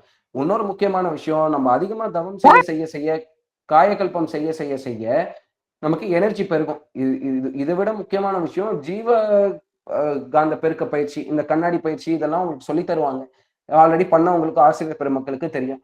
இந்த பயிற்சியை செய்யும் பொழுது அதிக அளவுல ஜீவகாந்தம் உடல்ல வந்து அதிகமா இருக்கும். ஒரு ஆன்மீக சாதகனுக்கு என்ன பிரச்சனை வரும்ன்றதை நான் சொல்றேன் பாருங்க. நிறைய எனர்ஜி வரும். இந்த எனர்ஜியை வந்து எப்படிடா செலவு பண்றது, அகத்தாய்வு பண்ணாம என்ன ஆயிடும் அப்படின்னு பாத்தீங்கன்னா, இந்த எனர்ஜியை எப்படி செலவு பண்ணலான்றப்போ எப்படி ஏற்கனவே செலவு பண்ணி பழகி இருக்கிறோமோ அந்த முறையில செலவு பண்ண ஆரம்பிச்சிரும். சரி, எப்படிடா செலவு பண்ணுவோம் அப்படின்னு பாத்தீங்கன்னா, நல்லா பாருங்க எப்படி செலவு பண்ணுவோம். முதல் விஷயம் டிவி பாக்குறது, இல்ல அதிகமா சாப்பிடுறது. எப்பயுமே 2 ஸ்வீட் சாப்பிட்டா போதுன்றது இப்போ ஒரு 5 ஸ்வீட் சாப்பிட்டாதான் நமக்கு அந்த திருப்தி வரும். ஏன்னா ஆற்றல் அதிகமாக இருக்குது பாருங்க. ஆற்றல் கம்மியா இருக்கிறப்பதான் திணிவு கம்மியாயிட்டு நமக்கு திகட்டிடும் எந்த ஒரு விஷயத்தையும் தொடர்ந்து செய்யறப்போ. இங்க ஆற்றல் அதிகமாகிறப்போ திகட்டல் ஏற்படாது. அதனால நம்ம ஒரு செயலை வந்து திருப்பி திருப்பி செஞ்சுக்கிட்டே இருப்போம், புலன்வயப்பட்டுக்கிட்டே இருப்போம். அதனால நண்பர்களே, இந்த 5 அளவு முறையில தான் செக் வைக்குது நமக்கு. நம்ம அவேர்னஸ்ல இருக்கிறோமா இல்லையா, ஆன்மீக பயிற்சி செய்யறோமா இல்லையா, ஆன்மீகத்துல நம்ம நாட்டமா இருக்கோமா இல்லையான்றது இந்த 5 அளவு முறை சரியாக இருக்குதா இல்லையான்றதை வச்சுதான் நம்ம வந்து பரிசோதிக்க முடியும்.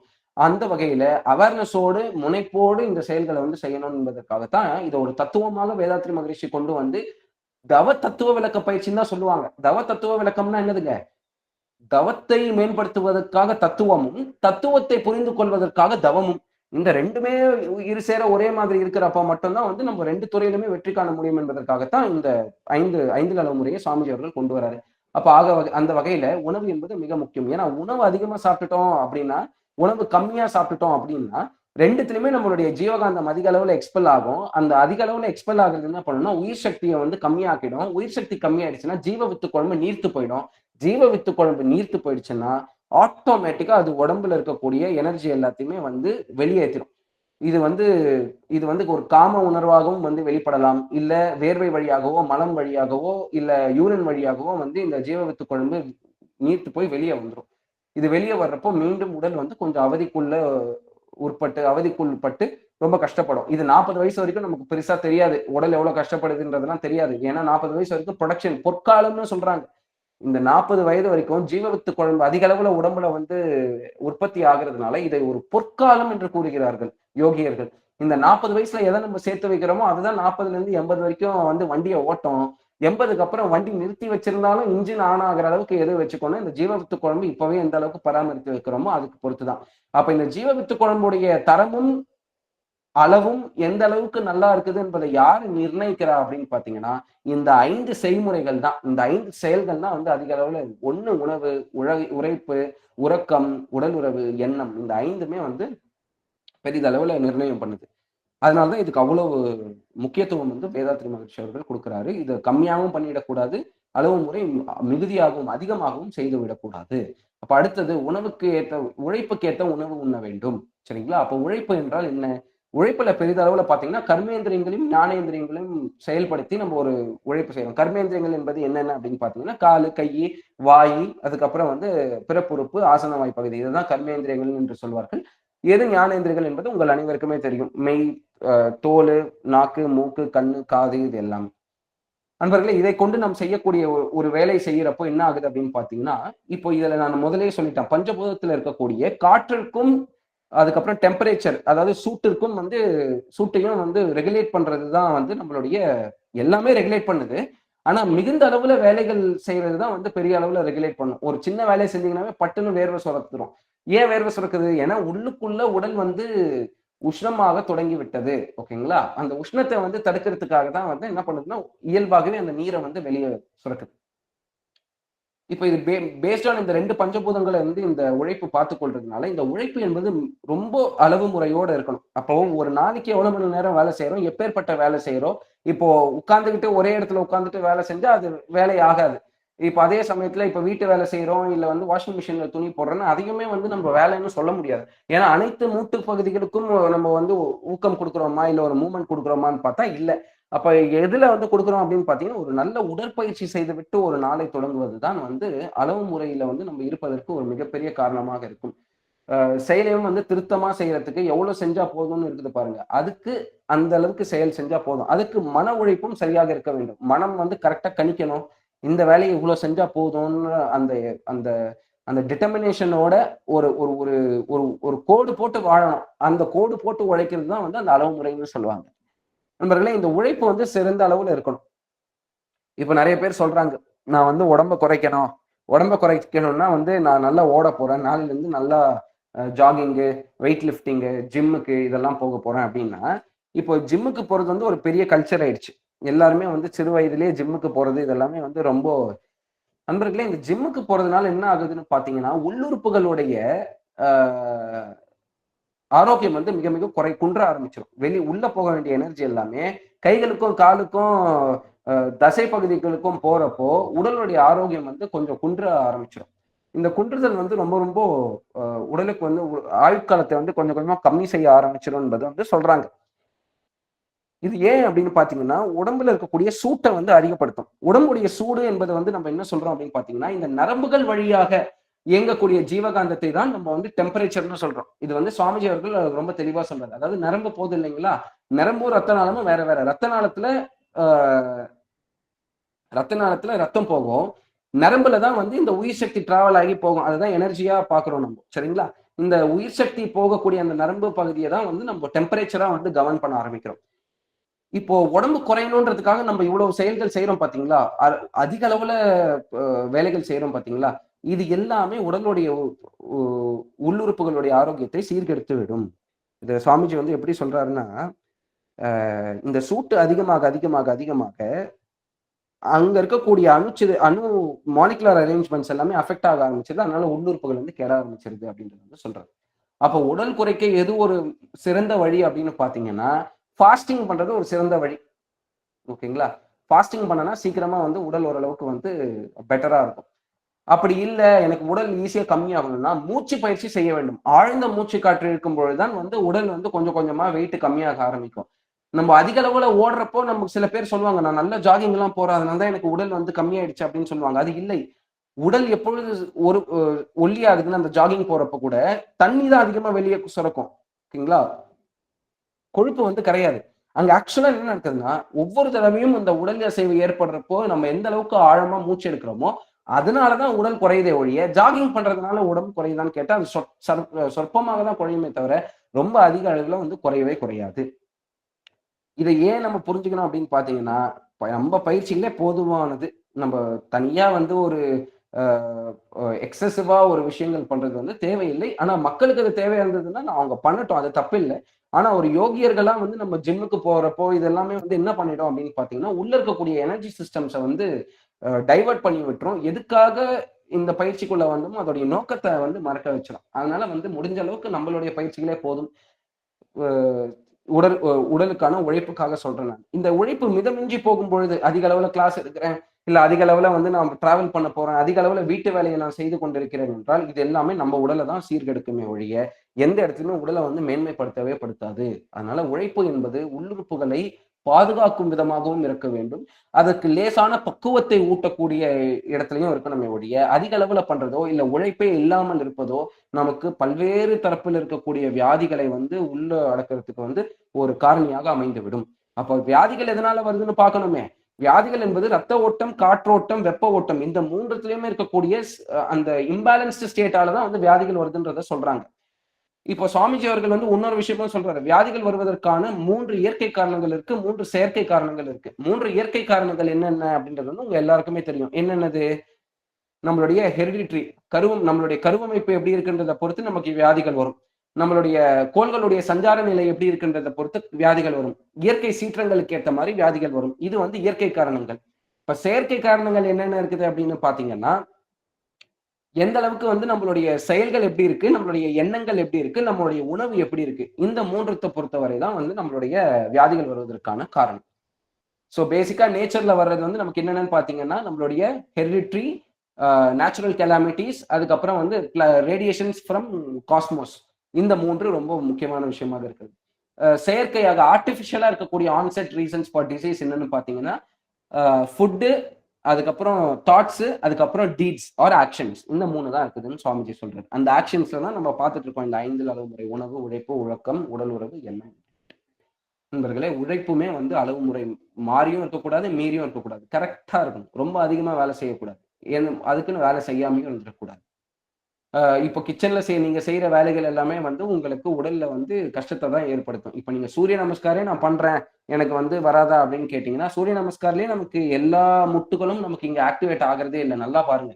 கடைசி வரைக்கும் பாதம் வந்து ஒரே மூவ்மெண்ட்ல தான் போயிட்டு வருமே தவிர, எந்த இடத்துலயுமே வந்து ஃபுல் 360 டிகிரி மூவ்மெண்ட்டும் நமக்கு வராது. அப்போ ஒவ்வொரு யோக பயிற்சிகள்லயும் பாத்தீங்கன்னா எல்லா மூட்டுகளும் இயக்கப்படுகிறதா, ஊக்குவிக்கப்படுகிறதான்னு கேட்டா இல்ல. ஒரு சில யோக பயிற்சிகள் தான் முழுமையாக இயக்கப்படும். அதுல சுவாமிஜியுடைய உடற்பயிற்சியும் ஒன்று. அதனால உழைப்புக்கு உடற்பயிற்சி ஒன்று மிகப்பெரிய உதாரணமாக இருக்கிறது. அதை தவிர்த்து நம்ம வாழ்க்கையை நடத்துவதற்கான நவீன வாழ்க்கை நடத்துறோம். ரொம்ப கஷ்டமா இருக்கும். வேலைக்கு போகணும், செய்யணும், வீட்டுக்கு வரணும், மறுபடியும் குழந்தைங்களை பார்த்துக்கணும், மறுபடியும் சாப்பாடு செய்யணும். இது எல்லாமே நமக்கு பிரச்சனையா தான் இருக்குது. முடிஞ்ச அளவுக்கு உடலை வருத்திக் கொள்ளாமல், அதே சமயத்துல நவீன விஞ்ஞானத்துல ஏற்பட்டிருக்கக்கூடிய மாற்றங்களை, அந்த உபகரணங்களை கொண்டும் நம்ம வேலைகளை செய்து கொள்வது மிக மிக அவசியமாக மாறுகிறது. அதுக்கேத்த மாதிரி உழைப்பை வச்சுக்கணும். ரைட். அடுத்து இருக்கிறது உறக்கம். உறக்கத்துல என்ன ஏற்படுது அப்படின்னு பாத்தீங்கன்னா, இந்த மெரிடியன் பாயிண்ட்ஸ் இருக்குது உடம்புல. அதாவது நாடிகள் வந்து உடலை விட்டு வெளியே செல்லும் இடம், அதுதான் மெரிடியன் பாயிண்ட்ஸ் சொல்லுவாங்க. அந்த இடத்துல இருந்தெல்லாம் நமக்கு என்ன வருங்க, முக்காவாசி நிறைய எனர்ஜி வந்து நமக்கு வர ஆரம்பிக்கும். எப்போ வரும்? தூங்குறப்போ வரும். இப்போ ஃபார் எக்ஸாம்பிள் 100% நமக்கு வந்து எனர்ஜி இருக்குதுன்னு வச்சுக்கோங்க. நம்ம அதிக அளவுல தினசரி வாழ்க்கையில வந்து நம்ம செய்யக்கூடிய ஆக்டிவிட்டிஸ் எல்லாமே நமக்கு அதிக அளவுல வந்து இந்த எனர்ஜியை விரயம் பண்ணும். ஒரு 50%, 40%, 30% ஆஃப் தி எனர்ஜி தான் உடம்புக்கு இருக்குன்றப்போ நமக்கு ஒரு மயக்கம் ஏற்படுது, நமக்கு ஒரு தூக்கம் வருது. இந்த தூக்கத்துல என்ன ஆகுதுன்னா, மீண்டும் அந்த 70% எனர்ஜியை நம்மளை சுற்றி இருக்கக்கூடிய வெளிப்பகுதியில இருந்து உள்ள ஆக்கர்ஷணம் பண்றதுக்கான வேலை தான் அந்த தூக்கத்துல நடக்குது. ஒன்ஸ் அது 100% ரீசார்ஜ் ஆயிடுச்சுன்னா மறுபடியும் நமக்கு முழிப்பு இயல்பாகவே வந்து விடுகிறது. இதுல இருந்து என்ன புரிஞ்சுக்கணும்னா, எந்த அளவுக்கு ஜீவவித்து குழம்புடைய தன்மையும் நம்ம நல்லா வச்சுக்கிறோமோ, அந்த அளவுக்கு தூங்குறப்போ நமக்கு சக்தி வந்து உள்ள ஆகர்ஷணமாக ஆரம்பிச்சிடும். அன்பர்களே, இந்த ஜீவவித்து குழம்பு எந்த அளவுக்கு உடம்போட நிறைய சுவர்ந்து இருக்குதோ, அந்த அளவுக்கு தூக்கமே தேவைப்படாத அளவுக்கு நம்ம மாற ஆரம்பிச்சிடும். அதாவது நைட்டு தூக்கமே வந்து நமக்கு தேவையில்லாத அளவுக்கு நம்ம வந்து எந்நேரமும் முழிச்சுக்கிட்டே இருக்கிற அளவுக்கு தவமே உங்களுக்கு அந்த ஆகாஷ எனர்ஜி பார்ட்டிகல்ஸை வெளியில இருந்து உடம்பு சிஸ்டம்குள்ள கொண்டு வந்துடும். நமக்கு அந்த அளவுக்கு பழகாததுனால என்ன ஆயிடுதுன்னா, தூக்கம் என்ற ஒன்று ஏற்படுகிறது. அந்த தூக்கத்தில் என்ன ஆகுதுன்னா, விரயமான உயிர் சக்தியை மீண்டும் புதுப்பித்துக் கொள்வதற்காக வெளியில இருக்கக்கூடிய விண்ணை உள்ள நம்ம வாங்கிக்கிறோம். நம்மளுடைய சிஸ்டம்குள்ள அந்த விண்ணு வந்துருது. அப்பதான் வந்து நம்ம அதை மீண்டும் வந்து உயிர் சக்தி என்று சொல்லிக்கொண்டு அது என்னைக்கு ஃபுல் ஆகுதோ, எந்த நேரத்துக்கு ஃபுல் ஆகுதோ அதுக்கப்புறம் நம்ம எழுந்திரிச்சிடும். தூக்கம் என்பது ரொம்ப நேச்சுரலா இருக்கணும். ரொம்ப அதிகமான தூக்கமும் இருக்கக்கூடாது, ரொம்ப கம்மியான தூக்கமும் இருக்கக்கூடாது. நீங்க நல்லா பாருங்க, தூங்கலன்னா என்ன ஆகும் உடம்பு அப்படின்றது பாருங்க. இப்போ 2 நாள் தூங்கலன்னா உடம்பெல்லாம் விறுவிறுன்னு இருக்கும், கண்ணெல்லாம் எரிஞ்சுக்கிட்டே இருக்கும், ஒரு வேலையும் சிறப்பா செய்ய முடியாது, குணாதிசயங்கள்ல பலவேறு மாற்றங்கள் ஏற்படும். சும்மா ஒரு குண்டூசிக்கையில வந்தா கூட கோவப்படுற அளவுக்கு வந்து நமக்கு அந்த அளவுக்கு குணமாற்றங்கள் வந்து ஏற்பட ஆரம்பிச்சோம். இதே தூக்கம் அதிகமா தூங்கணும்னா சோம்பேறித்தனமா இருக்கும். எந்த வேலையும் செய்யணும்னு தோணாது. அதையே வந்து ஒரு ஒரு ஒரு சாதனையாக வேற பேசிக்கொள்ற அளவுக்கு வந்து இந்த காலகட்டத்துல வந்து அந்த தூக்கம் என்பது அமைந்து விடுகிறது. ஸோ தூக்கம் என்பது நம்ம ஒரு ஆணை பொறுத்தவரை ஒரு ஆணிற்கு குறைந்தது 6 மணி நேரத்துல இருந்து 7 மணி நேரம், 8 மணி நேரம் இருக்கணும். பெண்களுக்கு அதே 8 மணி நேரம் தான் இருக்கணும். ஆனா பாத்தீங்கன்னா, பெண்களுக்கு 7 மணி நேரம் இருக்கலான்றாங்க. அவசியமா 7 மணி நேரம் இருக்கணும். ஆண்களுக்கு 6 மணி நேரம் இருந்தா போதுன்றத வந்து சொல்றாங்க. உறக்கம் மிக மிக மிக மிக மிக மிக அவசியம். அதுவும் சீக்கிரமா தூங்கி காலையில சீக்கிரமா எழுந்திரிக்கிறது ரொம்ப அவசியம். குறிப்பா 12ல இருந்து 3 மணி அளவுல, அதாவது நள்ளிரவு 12 மணில இருந்து 3 மணி வரைக்கும் கம்ப்ளீட்டா ஒரு டீப் ஸ்லீப் ஸ்டேட்டுக்கு போகணும். உங்க எல்லாருக்குமே தெரியும், ரேண்டம் ஸ்லீப் ஸ்டேட்டு, அது மாதிரி ஒண்ணு சொல்லுவாங்க, REM sleep, no REM sleep அப்படின்னு வந்து நிறைய வகையில வந்து அந்த ஒரு தூக்கத்தை வந்து பிரிச்சிருப்பாங்க, கேட்டகரைஸ் பண்ணியிருப்பாங்க. அதுல வந்து டீப் ஸ்லீப்புக்கு நம்ம போயிடணும். அந்த டீப் ஸ்லீப் வந்து அந்த 12 மணில இருந்து 3 மணி வரைக்கும் நடக்கணும். அந்த டைமுக்கு வந்து டீப் ஸ்லீப் வரணும்னா, படுத்த உடனே நமக்கு டீப் ஸ்லீப் வராது. கொஞ்சம் அப்படியே தூங்குறதுக்கு தயக்கப்படுவோம், கஷ்டப்படுவோம்.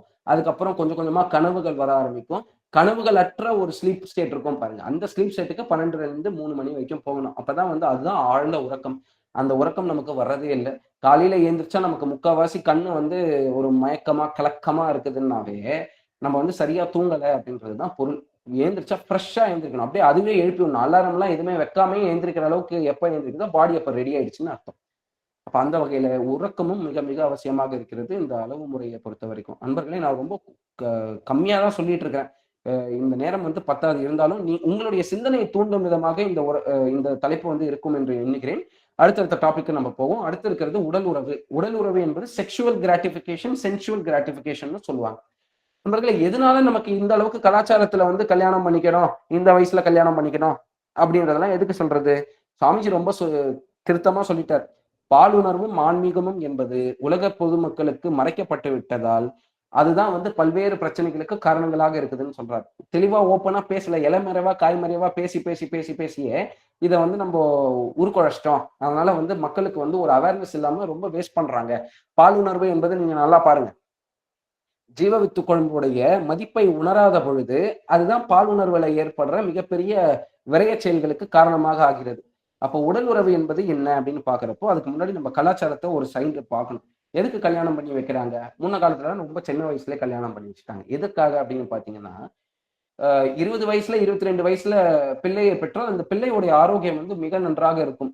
இப்போ வந்து நம்பர்ஸ் எல்லாம் மாத்துறாங்க. ஆனா பிள்ளைகளுடைய ஆரோக்கியம் வந்து ரொம்ப அந்த 2021 22ல வந்து அந்த டெலிவரி பீரியட் இருந்ததுன்னா குழந்தை வந்து ரொம்ப ஆரோக்கியமா இருக்கும். நீங்க 25 வரைக்கும் கூட நீங்க வச்சுக்கலாம். அதுக்கு மேல போக போக குழந்தையோடைய ஆரோக்கியம் வந்து அந்த அளவுக்கு ஆப்டிமலா இருக்காது. அது ஒண்ணு. 2வது, அந்த குழந்தையை வளர்ப்பதற்கான பருவமும் வந்து நமக்கு இயல்பாக இருக்கும். இப்ப 30 வயசுல குழந்தைய பெத்துட்டு 35 வயசுல அந்த குழந்தைய பாக்குறது வந்து ஒரு நிறைய இடத்துல என்ன ஏற்படுத்திடும், ஒரு சலிப்பை ஏற்படுத்திடும். என்னடா இது, நம்ம உடம்பே முடியல, நம்ம எப்படிடா இந்த குழந்தைய வளர்க்கறதுன்ற அந்த சலிப்பை ஏற்படுத்திடும். இப்ப அதனாலதான் கொஞ்சம் ஏர்லியரா வந்து மேரேஜஸ் வந்து பண்ண ஆரம்பிச்சாங்க. 2வது, எந்த அளவுக்கு சீக்கிரமா மேரேஜ் பண்றாங்களோ அந்த அளவுக்கு ஈகோவை விட்டு இன்னொருத்தருக்காக, என் கணவனுக்காக நான் என்னுடைய குணாதிசயங்களை மாற்றிக்கொள்ளப் போகிறேன், என்னுடைய மனைவிக்காக நான் என்னுடைய குணாதிசயங்களை மாற்றிக்கொள்ளப் போகிறேன் என்பதெல்லாம் வந்து இயல்பா நடந்துரும் சின்ன வயசுல கல்யாணம் பண்ணி வைக்கிறப்போ. இதே வயசாக வயசாக என்ன ஆயிடும்னா, அந்த சப்கான்சியஸ் மைண்ட் ரொம்ப ஸ்ட்ராங் ஆகி தன்னுடைய பழக்க வழக்கங்களை இன்னொருத்தருக்காக கொள்ளக்கூடிய அளவுக்கான ஒரு தகைமை வந்து வரவே வராது. அப்ப வந்து முக்காவாசி மேரேஜஸ்ல வந்து என்ன ஆயிடும் அப்படின்னு பாத்தீங்கன்னா, அந்த கருத்து பரிமாற்றம் என்பது சரியாக நடைபெறாமல் எதிர்மறை எண்ணங்களோடு ஒண்ணு பிரிகிற மாதிரி போயிடுறாங்க. இல்லைன்னா வந்து வேற்று உறவுகள், தகாத உறவுகள் வைத்துக் கொள்ற அளவுக்கு போயிடுறாங்களே வழிய கஷ்டம் ஏற்பட்டுருது. அதனாலதான் வந்து ஏர்லி மேரேஜஸ் ஆர், அதாவது ஒரு ஒரு கம்ப்ளீட்டா ஒரு ஃபேமிலி எப்படி சொல்றது, தனி புருத்தனம் போயிட்டு ஏர்லியா மேரேஜ் பண்ணிட்டு தனியா வாழ்றதும் வந்து நல்லது இல்லை. நம்மளை கைட் பண்றதுக்கு ஆளுங்க எப்பயுமே இருந்துகிட்டே இருக்கணும். அந்த வகையில வந்து நமக்கு இது சுலபமா இருக்கும்ன்றத வந்து சொல்லுவாங்க. ரைட்டு. அதை விட முக்கியமான விஷயம், ஏன் வந்து இந்த சாந்தி முகூர்த்தம் போன்ற விஷயங்கள்லாம் எதற்கு பண்றாங்க அப்படின்னு பாத்தீங்கன்னா, எந்த நேரத்துல சரியான கணக்குல வந்து நம்ம வந்து அந்த உடல் உறவை வந்து ஒரு ஆணும் பெண்ணும் வைத்துக் கொள்ள வேண்டும் என்பதை வந்து ஊர்ஜிதப்படுத்துறதுக்காக தான். இப்ப அமாவாசை நாட்கள்ல, பௌர்ணமி நாட்கள்ல, கிரகண நாட்கள்ல வந்து உடல் உறவு செய்யக்கூடியது. அது வந்து அந்த உடம்புல இருக்கக்கூடிய ஜீவகாந்த சக்தியில வந்து நிறைய அப்ஸ் அண்ட் டவுன்ஸை ஏற்படுத்துறதுனால அதனால வரக்கூடிய ஒரு விந்துநாதம் வந்து எப்பொழுதுமே வந்து ஆரோக்கியமான விந்துநாதமாக இருக்காது. அப்ப குழந்தையுடைய வளர்ச்சி வந்து ஒண்ணு மன அளவுல பாதிக்கப்படும், இல்லைன்னா உடல் அளவுல பாதிக்கப்படும். அதனால ரொம்ப முக்கியமாக இருக்கிறது வந்து இந்த நாள் கிழமை பார்த்து சாந்தி அந்த உடல் உறவுல ஈடுபடுறது வந்து ரொம்ப ரொம்ப அவசியமா இருக்குது. இதெல்லாம் முறைகள், அதாவது எதுக்கு இந்த உடல் உறவுல ஏற்படுத்துறது முறைகளுக்கு சொல்றாங்க. அடுத்து, ஒரு எப்பயுமே 4 டேஸுக்கு ஒன்ஸ் தான் வந்து உடல் உறவுல ஈடுபட வேண்டும் என்பது இன்னொரு கூற்றாக இருக்கிறது. இது எதுக்கு சொல்றாங்க அப்படின்னு பாத்தீங்கன்னா, இது சயின்டிபிக்கலாவே பார்த்தோம்னா, இப்போ ஒரு ஸ்பெர்ம் வந்து ஒரு ஓவா ரீச் பண்றதுக்கு வந்து அந்த உடலுறவு பொழுது உள்ள ரீச் ஆகிறதுக்கு போகிறப்போ it takes 4 days for that system to eliminate the existing sperms. ஒரு பெண்ணுடைய கரு ரீதியில வந்து அந்த விந்து என்பது முற்றிலுமாக உடம்பை விட்டு கழிக்கப்படுதுன்னா அதுக்கு 4 நாள் ஆகும். இப்போ அந்த 4 நாளுக்குள்ளேயே மல்டிபிள் டைம்ஸ் வந்து அந்த ஒரு ஆணுடைய விந்து அந்த பெண்ணுடைய கருப்பைக்குள்ள போக போக போக போக எல்லாமே ஒரு டிஃபென்ஸ் மெக்கானிசம் ஆன் ஆயிட்டு என்ன ஆயிடுதுன்னா, எல்லா ஸ்பெர்மையும் வந்து கொன்று குவிக்க வேண்டும். ஒரு இம்யூனிட்டி வந்து டெவலப் ஆயிடும். அந்த இம்யூனிட்டியால ஏற்படுற இன்ஃபெக்ஷனை வந்து பெண்களால தாக்கு பிடிக்க முடியாது. அதனாலதான் வந்து என்னதான் கணவன் மனைவியாக இருந்தாலுமே அந்த 4 நாள் இடைவெளி என்பது ரொம்ப ரொம்ப அவசியமாக இருக்கிறது. இந்த ஒருவனுக்கு ஒருத்தின்ற கான்செப்ட் வந்ததே அதற்காக தான். பல பேருடைய ஆண்களுடைய விந்தும் ஒரு பெண்ணுடைய கருப்பைக்குள்ள போகிறப்போ எளிதாக நோய் பரிமாற்றம் ஏற்படுவதும் அந்த பெண்ணுடைய உடல் ரீதியும் மனமும் வந்து கெட்டு போகிறத பாக்குறதுனாலதான் ஒருவனுக்கு ஒருத்தின்ற கான்செப்டே வந்து கலாச்சாரத்துல கொண்டு வந்தாங்க. நண்பர்களே, இது வந்து ஏன் சொல்றோம் அப்படின்னு பாத்தீங்கன்னா, இது இப்ப ரீசெண்டா ப்ரூவ் பண்றாங்க. என்ன பண்றாங்கன்னா, ஒரு பாக்ஸ்ல ஒரு எலியை வச்சுட்டு அந்த எலிக்கு வந்து ஃபுல்லா ஒரே பெண் எலியோட விட்டுறாங்க, ஒரு ஆண் எலியோ ஒரு பெண் எலியோ விட்டுறாங்க. அது கொஞ்ச நேரத்துக்கு உடல் உறவு செய்யுது, அதுக்கப்புறம் வந்து ஒரு 5 நாள் 6 நாள் நல்ல ஒரு ஹெல்தியான லைஃப் வாழுது. இப்போ இன்னொரு பக்கம் இன்னொரு கண்ணாடி டப்பால என்ன பண்றாங்கன்னா, ஒரு ஆண் எலி ஒவ்வொரு 2 மணி நேரத்துக்கும் ஒரு பெண் எலிய வச்சுட்டு புது புது பெண் எலிய வந்து வைக்கிறாங்க உள்ள. அது என்ன பண்ணுதுன்னா, ஒவ்வொரு பெண் எலியுடனும் உடல் உறவு கொண்டு 2 நாட்கள்ல வந்து செத்து விடுகிறது.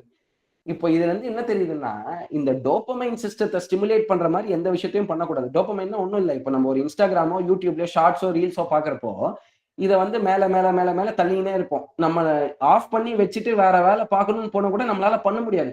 ஏன்னா, நம்ம அந்த மூளையில பீனியல் கிளாண்ட்ல இருந்து சுரக்கக்கூடிய அந்த டோபமைன் என்ன பண்ணுதுன்னா, நம்மள வந்து அந்த அத அடிக்டிவா ஆக்கிருது.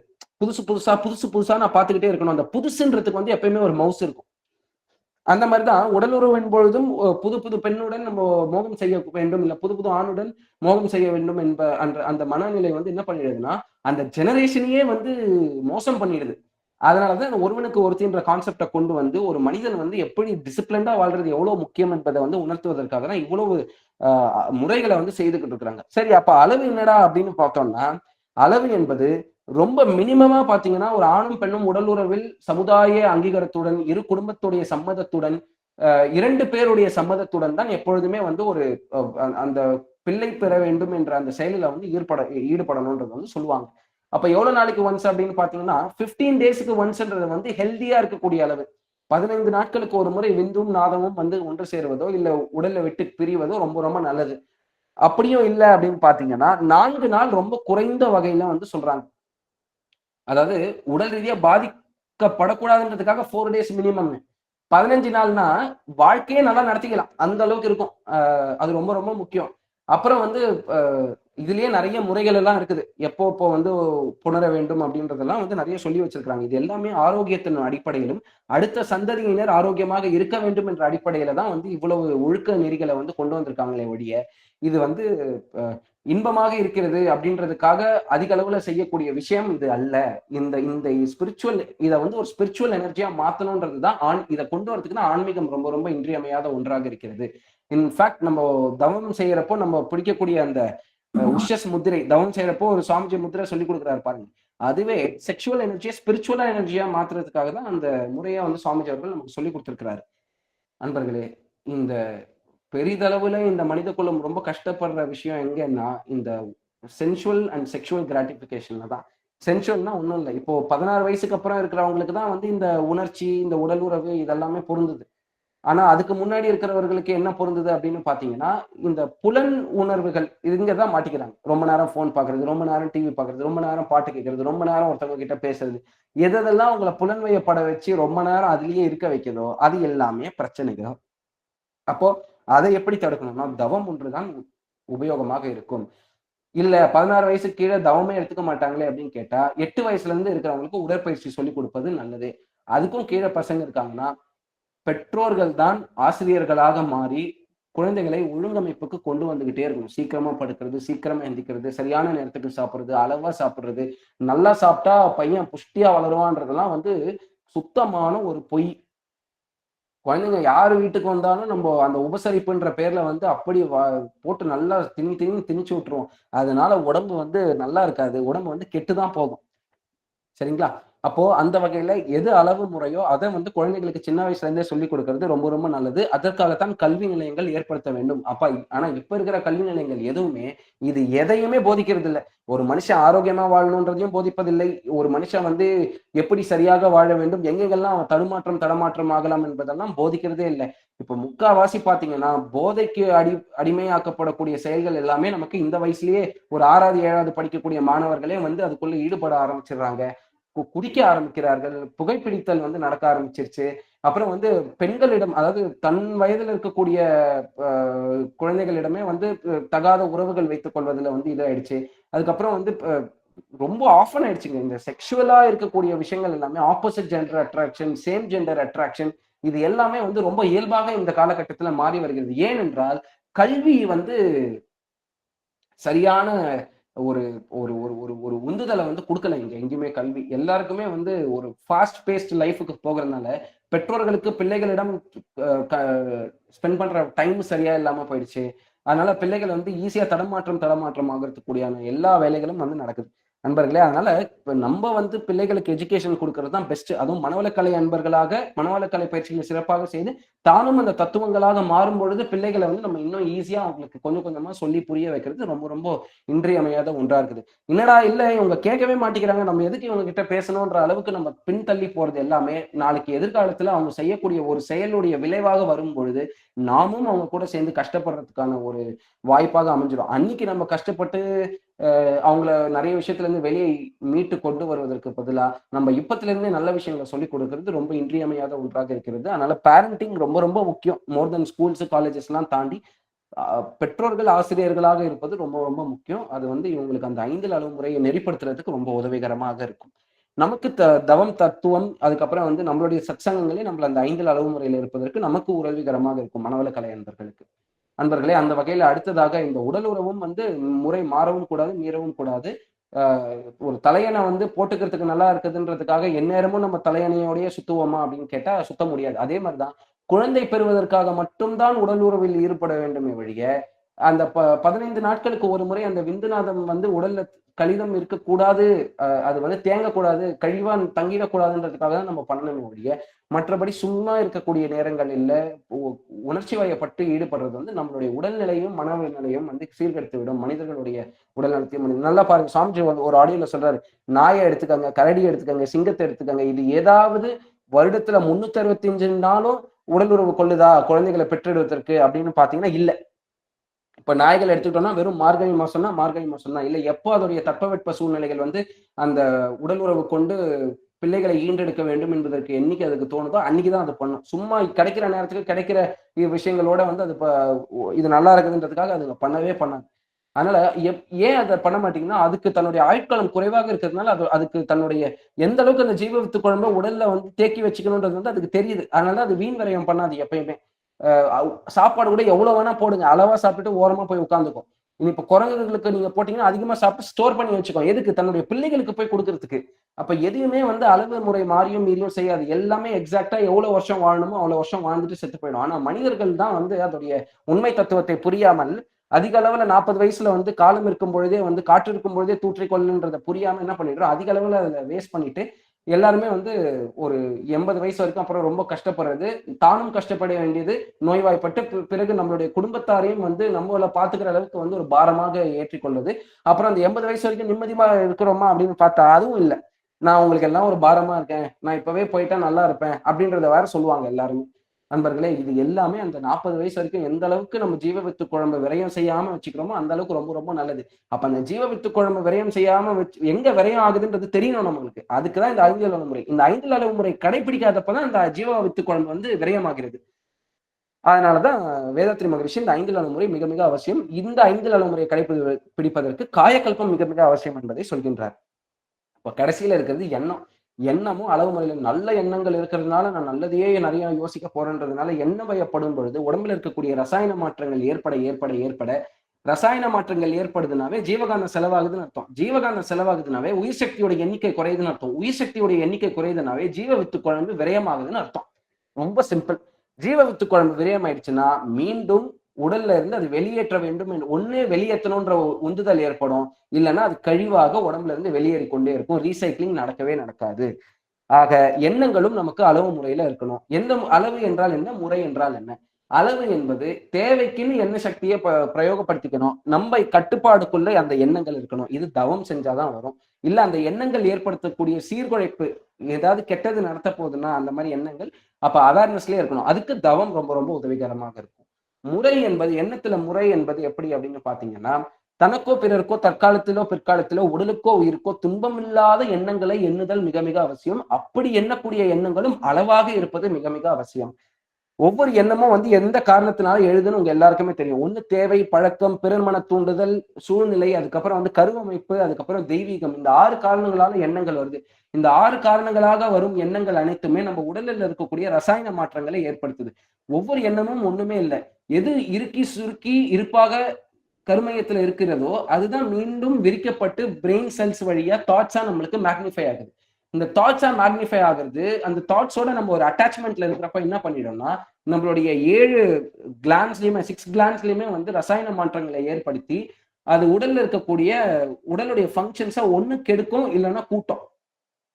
அதனால இந்த எண்ண வயப்படாம, எண்ணத்துல உணர்ச்சிகளை கொள்ளாமல், எண்ணத்துல என்னைக்குமே அளவா இருப்பது வந்து மிக மிக அவசியமாக இருக்கிறது. அந்த எண்ணமே சொல்லாகவும் செயலாகவும் மாறும் பொழுது, மீண்டும் கர்மவினை பதிவுகளை கூட்டிக் கொள்ளாத வண்ணத்தில் எல்லாத்துலயுமே அளவு முறையோட ஒரு டிட்டாச்டு அட்டாச்மென்ட்டோட இருக்கணும்ன்றது தான் வந்து இந்த 5 அளவு முறை சொல்லக்கூடிய ஒரு மிகப்பெரிய தாற்பயம். இந்த வேதாத்ரி மகரிஷி அவர்கள் சிறப்பாக நமக்கு விளக்கி இருக்கிறார். அந்த வகையில இன்றைக்கு நல்லதொரு நாளிலே நல்லதொரு தலைப்பினை டிஸ்கஸ் பண்றதுக்கு ஒரு பெரிய வாய்ப்பு அமைஞ்சிருக்குது. ரொம்ப ரொம்ப சந்தோஷம். உங்களுக்கு வேற ஏதாவது டவுட்ஸ் இருந்ததுன்னா நீங்க எல்லாருமே என்னை கேட்கலாம். நன்றி. வாய்ப்பளித்தமைக்கு நன்றி கூறி காம்ட்ரஸ்ட் சென்னை மாநகர அருட்திருக்கோயிலுக்கும் அங்கு இருக்கக்கூடிய அனைத்து அருட்கொடையாளர்கள் மற்றும் அருட்தொண்டர்கள் அனைவருக்கும், அதோடைய நிர்வாகிகள் அனைவருக்கும் என்னுடைய பணிவான வணக்கங்களையும் வாழ்த்துக்களையும் சொல்லிக்கொண்டு, விஷன் டிப்ளமா மற்றும் ஜெயின் டிப்ளமா பயிற்சியில் சேர்ந்துள்ள உங்கள் அனைவருக்கும் சிறப்பாக தேர்ச்சி பெற, ஆன்மீக உயர்வு பெற, நாம் அனைவரும் ஒன்றாக ஆன்மீக வளர்ச்சி பெற மனம் வந்து விரும்பி இறையர்களையும் குருவர்களையும் துணை நிற்கும்படி கேட்டுக்கொண்டு வாய்ப்பளித்தமைக்கு நன்றி கூறி விடைபெறுகிறேன். நன்றி, வணக்கம், வாழ்க வளமுடன். வாழ்க வளமுடன். இப்போ ஒரு கேள்வி பதில், அன்பர்களுக்கு உண்டான கேள்வி பதிலுக்கு உண்டான நேரம். ஹேண்ட்ஸ் ரைஸ் பண்ணிடுங்க. அந்த ஆர்டர்ல வந்து ஒவ்வொருத்தரா வந்து பேர் அழைக்கப்பட நீங்க வந்து உங்களுடைய வினாக்களை கொடுக்கலாம். மற்றவர்கள் வரிசையில் காத்திருக்குமாறு அன்போடு கேட்டுக்கொள்கிறோம். வாழ்க வளமுடன்.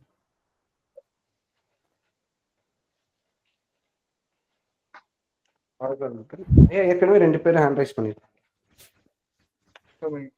பங்குச்சவள்ளி ஐயா கேக்கலாங்களா?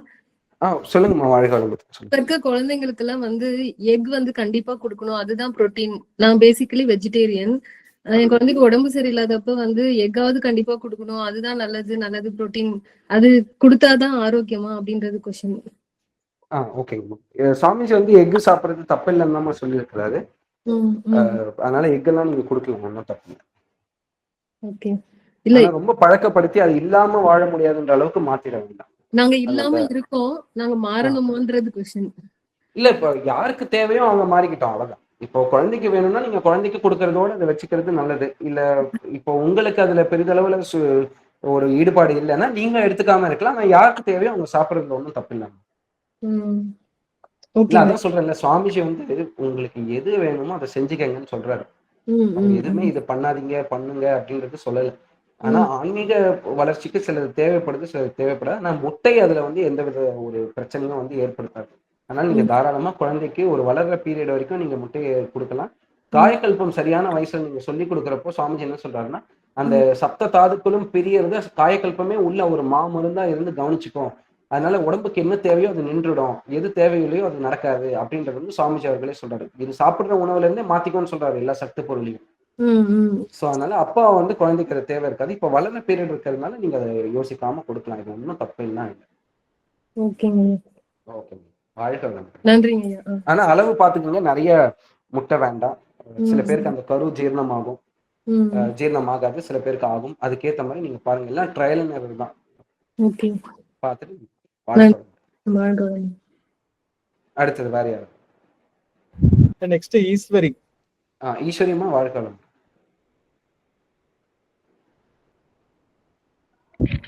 வாழ்க வளமுடன் ஐயா. வாழ்க்கை ஐயா, மெடிடேஷன் தூக்கத்தை பேலன்ஸ் பண்ணுன்னு சொன்னீங்க இல்லைங்களா? அது எப்படி நம்ம உடம்புல மாற்றம் நடக்குது? தூக்கம் கம்ப்ளீட்டா நம்மளுடைய ரெஸ்டிங் ஸ்டேட்ல இருக்கு, மெடிடேஷன்ன்றது வித் அவேர்னஸோட இருக்கு. சோ இது எப்படி ரெண்டும் நம்மளுக்கு பேலன்ஸ் ஆகுது பாடியில? இல்ல, தூக்கமும் மெடிடேஷனும் ஆக்சுவலா வந்து ரொம்ப டிஃபரன்ஸ்லாம் இல்லைம்மா. அவேர்னஸோட இருந்தா தூக்கம், அவேர்னஸோட இருந்தா அது மெடிடேஷன், அவேர்னஸ் இல்லாம போச்சுன்னா அது தூக்கம்னு சொல்லுவாங்க. இப்போ இந்த தவம் பண்றப்போ என்ன நடக்குது அப்படின்னு பாத்தீங்கன்னா, நம்ம முடிஞ்ச அளவுக்கு நம்மளுடைய எனர்ஜி இப்போ ஒரு நீங்க ரொம்ப வேகமா சுத்துறீங்க. இப்ப சுத்தி நான் வந்து நிக்கிறேன், இல்லைன்னா உங்களோட யாரோ ஒருத்தர் வந்து உங்க பக்கத்துல நிக்கிறாங்க. அவங்களால அங்க நிக்க முடியுமா? நெருங்கி இயங்க முடியுமா? முடியாது. ரொம்ப வேகமா சுத்துறப்போ இப்போ ஃபேனே வந்து ஒரு 5 ஸ்பீட்ல வச்சுட்டு நீங்க கையை கொண்டு போய் வைக்க முடியுமா? கஷ்டமா இருக்கும். இதே நீங்க 1 நம்பர்ல போட்டு சுத்துறப்ப கை வைக்க முடியுமா ஈஸியா? பயப்படாம கொஞ்சம் போய் அந்த பக்கத்துல போய் வைக்க முடியும். அந்த மாதிரிதான் இந்த தவம் பண்றப்ப என்ன ஆயிடும்னா, நம்மளுடைய அந்த இயக்கம், சுழல் இயக்கம் இருக்குது பாருங்க, இந்த உயிர் சக்தியுடைய இயக்க ஸ்பீடு வந்து கொஞ்சம் கொஞ்சமா கம்மியாக ஆரம்பிச்சிடும். அதாவது தேவைக்குன்னு இருக்கும், அதிகமா ஃபாஸ்டா சுத்தாது. அப்போ உணர்ச்சி வயப்படாத நிலை ஏற்படுறதுனால என்ன ஆகிடும்னா, எந்த அளவுக்கு ஸ்பீடு கம்மியா இருக்கோ, உடம்புல இருக்கக்கூடிய அந்த உயிர் சக்தியுடைய ஓட்டம் எந்த அளவுக்கு வந்து அளவு விகிதாச்சாரத்தில் இருக்குதோ, அந்த அளவுக்கு தான் வெளியில இருக்கிற சக்தியை வந்து உள்ள அது ஆகர்ஷணம் பண்ணும். ஸோ பேசிக்கா ஒரு அணு வந்து சுத்துது அப்படின்னா அதோடைய ஸ்பின்னிங் ஸ்பீடு கம்மியா இருந்தாதான் இன்னொரு ஃபாஸ்டா இயங்கக்கூடிய ஒரு விண்ணு வந்து உள்ள வந்து தங்கும். அந்த மாதிரி தவம் பண்ண பண்ண பண்ண நம்மளுடைய அணுக்களுடைய இசைவை வந்து கொஞ்சம் கொஞ்சமா நம்ம கம்மி பண்றப்போ, ஆட்டோமேட்டிக்கா தூங்குறப்போ வெளியில இருக்கக்கூடிய விண் தொகுப்பு நம்ம உடம்புக்குள்ள வந்து இட் ஜஸ்ட் கெட்ஸ் கனெக்டட். அந்த வகையில எனர்ஜி சீக்கிரமா நமக்கு வந்து உள்ள ஃபில் ஆக ஆரம்பிக்கும். நமக்கு நல்ல ஆழமான தூக்கமும் ஏற்படும். காலையில விழிப்பாவும் நம்ம எந்திரிக்கலாம். அதனால தான் தவம் பண்ண சொல்றேன். ஓகே, நன்றி. வாழ்க வாழ்க. அடுத்து இன்னொருத்தவங்க. நெக்ஸ்ட் சாந்தி ராஜேஷ். சாந்தி ராஜேஷ், வாழ்க வளமுடன். சாந்திமா வாழ்க. அன்மியூட் பண்ணிருக்கணுமா உங்களை? வாழ்க வளமுடன் ஐயா, கேக்குதுங்களா? ஆமா, இப்ப கேக்குதுங்கம்மா. வாழ்க வளமுடன், சொல்லுங்க. நீங்க கிளாஸ் எடுக்கும்போது சொன்னீங்க, நம்ம சமைக்கிற உணவு வந்து ஒரு 3 to 5 மணி நேரத்துக்குள்ள சாப்பிடுறது உகந்ததா இருக்கும்னு. ஆமா. இப்ப ஆபீஸ் போறச்சையும் நம்ம இப்ப பிள்ளைங்க ஸ்கூல் போகும்போது காலையில சமைக்கிறோம், ஒரு 7 மணிக்குள்ள சமையல் முடிக்கிறோம். அதுக்கு மதியம் 1 மணி அந்த மாதிரி தான் சாப்பிடுறாங்க. அப்ப அதுல இருந்து அவங்க தேவையான ஊட்டச்சத்து கிடைக்காதுங்களா? தேவையான ஊட்டச்சத்து வந்து ரொம்ப ஊட்டச்சத்து மிகுந்த உணவுகளை, இப்போ பச்சை பயிறு இல்ல முளைக்கட்டின பயிறு அதெல்லாம் கொடுத்தீங்கன்னா உங்களுக்கு ஆரோக்கியமா எனர்ஜி போகுமா.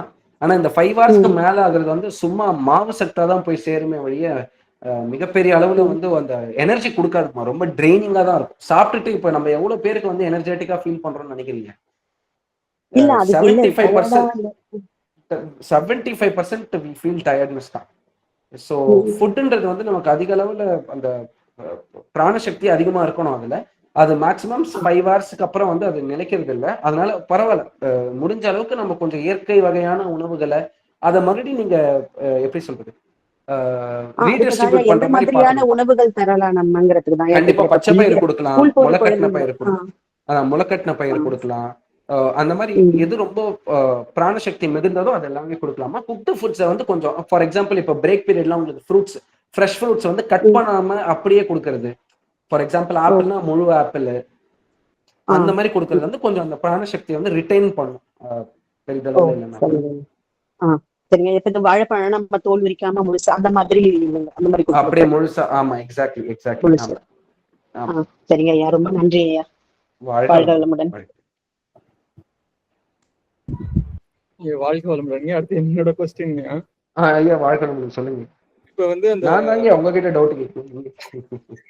சொல்லுங்க சொல்லுங்க. நம்ம வந்து 5ல் வந்து ஓரளவுக்கு ஃபர்ஸ்ட் 4 வந்து ஓரளவுக்கு கண்ட்ரோல் பண்ண மாதிரி இருக்கு. அந்த 5th one வந்து எண்ணம் வந்து நிறையவே வந்துகிட்டு இருக்குங்க. ஓகே. இது வந்து நான் வந்து அந்த நிறைய எண்ணங்கள் வர்றப்ப மூச்சை கவனிக்கிறேன், அத கண்ட்ரோல் பண்றதுக்கு.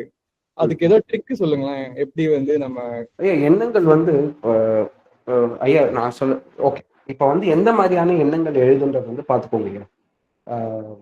இஸ் இட் ரிலேட்டட் டு நம்ம உறவுகளை சார்ந்த எண்ணங்களா இருக்குதா, இல்லைன்னா வந்து எந்த மாதிரி எண்ணங்கள் வருதுன்னு பாருங்க. ஏன்னா சப்கான்ஷியஸ் மைண்ட்ல ஏதோ ஒரு பிரச்சனை இல்லாம உங்களுக்கு எண்ணங்களுடைய தாக்கம், ஒரு உந்துவேகம் வந்து அதிகமா இருக்காது.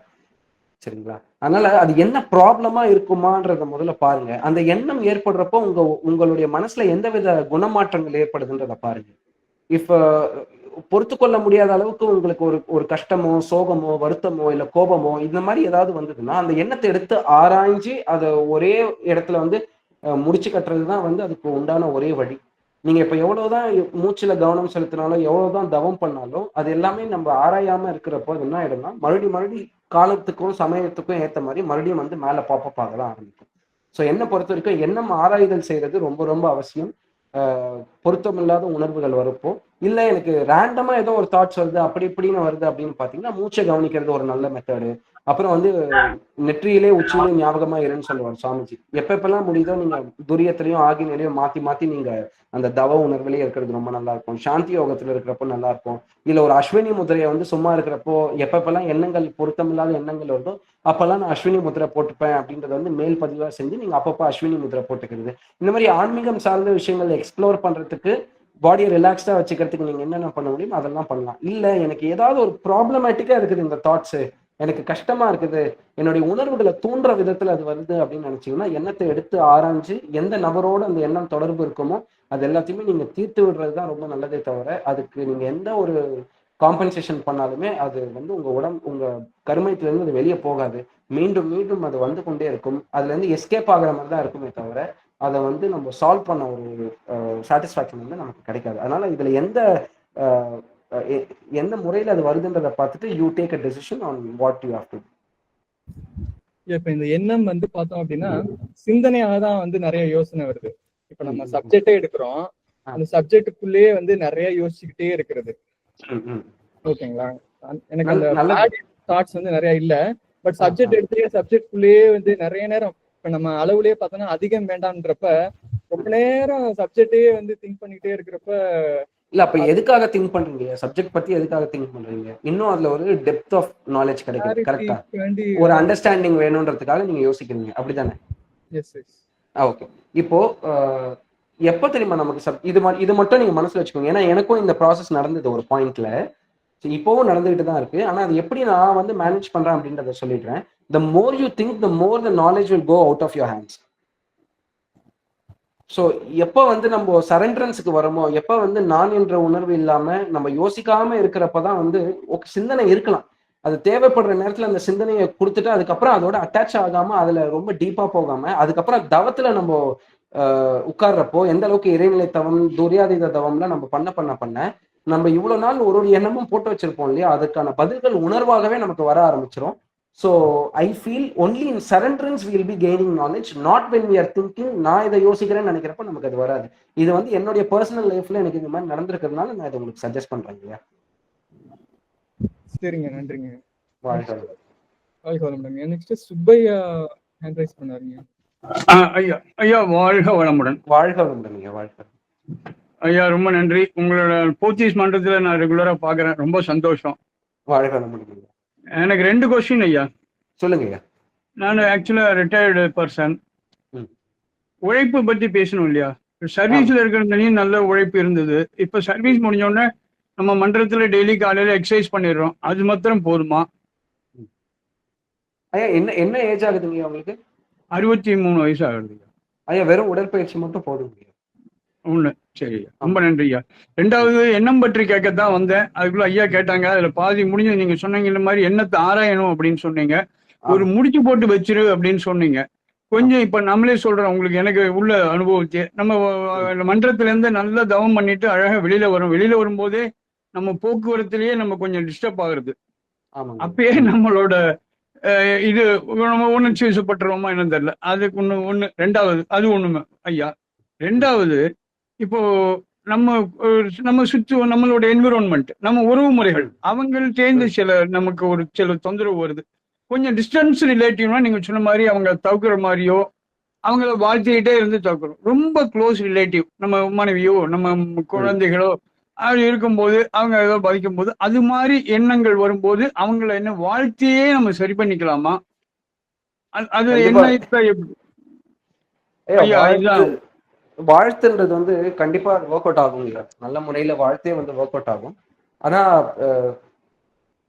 அவங்க கிட்ட உட்காந்து பேசணுங்க. வாழ்த்தை விட அவங்க கிட்ட உட்காந்து அவங்களுக்கு என்ன பிரச்சனை, நம்ம எவ்வளவு நேரம் அவங்க கூட டைம் ஸ்பெண்ட் பண்ணணும். ஏன்னா முக்காவாசி பிரச்சனைகள் வந்து சரியான, இப்போ தவத்துக்கு நம்ம கொடுக்கக்கூடிய முக்கியத்துவத்தை குடும்பத்தாரிடம் பேசுறதே ஒரு தவம் தான். அவங்களுடைய தேவைகளை உணர்ந்து அந்த தேவைகளை பூர்த்தி செய்யறதே ஒரு தவம் தான் நம்ம நினைச்சு, குறிப்பாக ஆண்கள் வந்து பெண்களிடம் பேசுறது வந்து ரொம்ப ரொம்ப அவசியமா இருக்குது.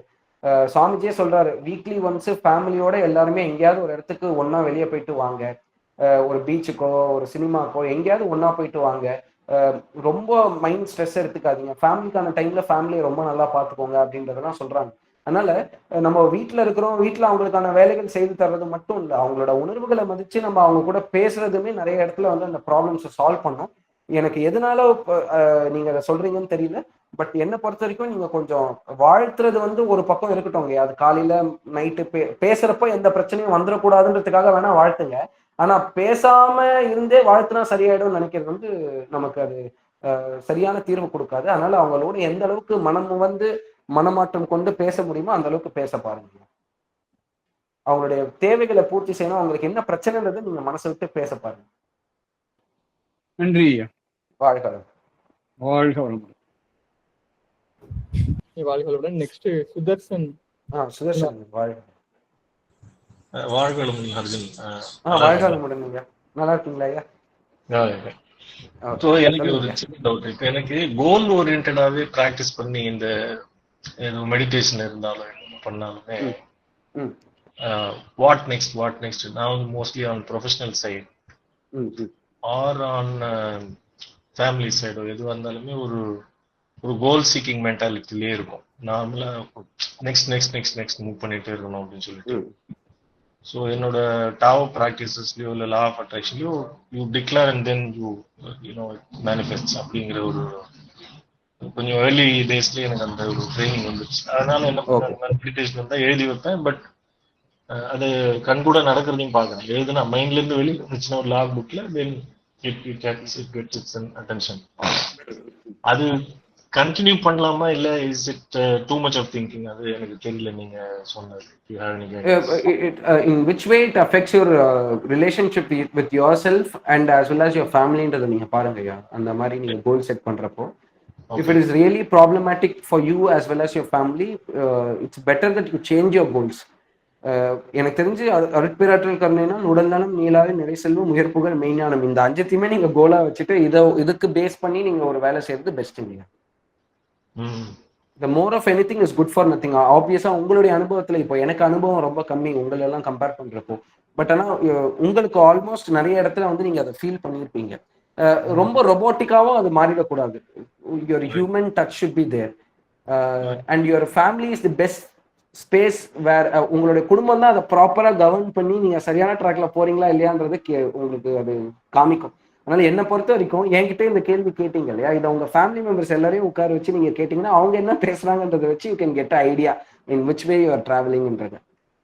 ஸோ ஐ ஃபீல் ரொம்ப ரெஸ்ட்ரிக்டடா இருக்க வேண்டாம் ஐயா. ஸோ இப்போ இவங்க என்ன சொல்றாங்கன்னா, அதாவது பதஞ்சலி முனிவர் வந்து சொல்வார், அபியாச வைராக்கிய தன்னிரோதக அப்படின்னுவார்.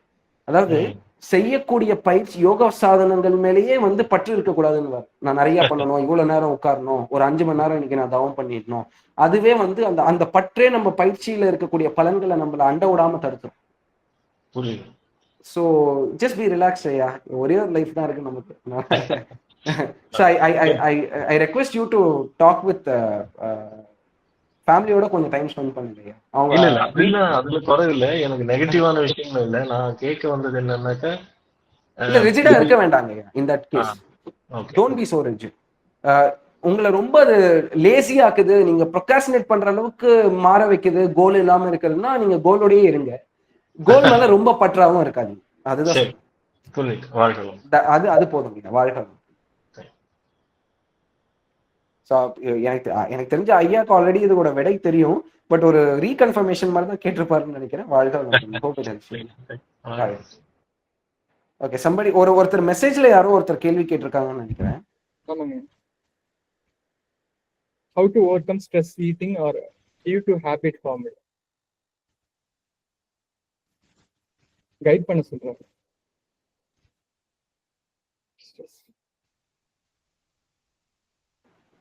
சாரி, வாழ்க வளமுடன். ஒருத்தர் மெசேஜ், நான் வெளியே போயிட்டேன்.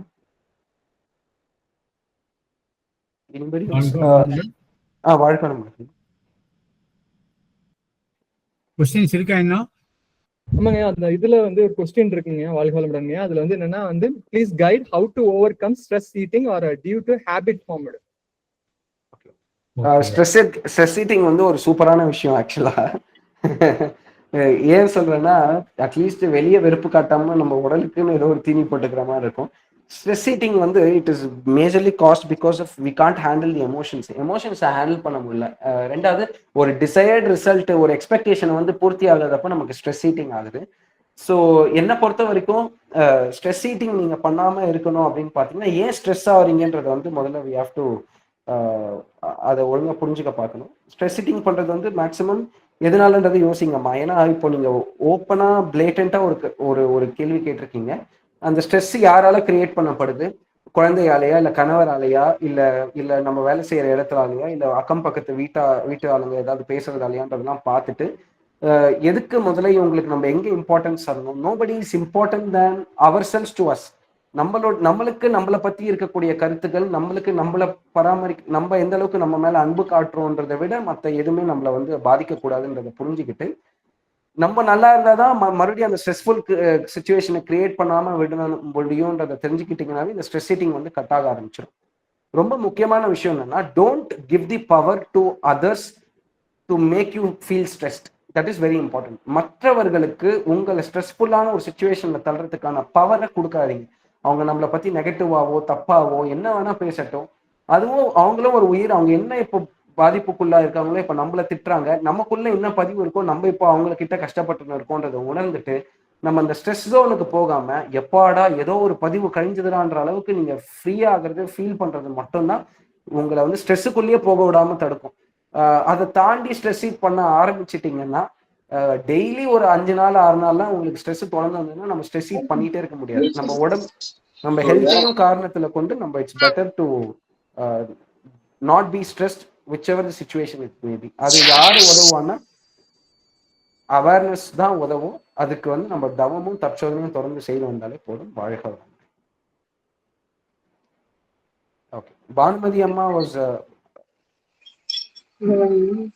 வாழ்க வளமுடன்மா. என்னம்மா குக்கர் அடிக்குது? ஏதாவது சமையலா இன்னைக்கு? என்ன சமையல்?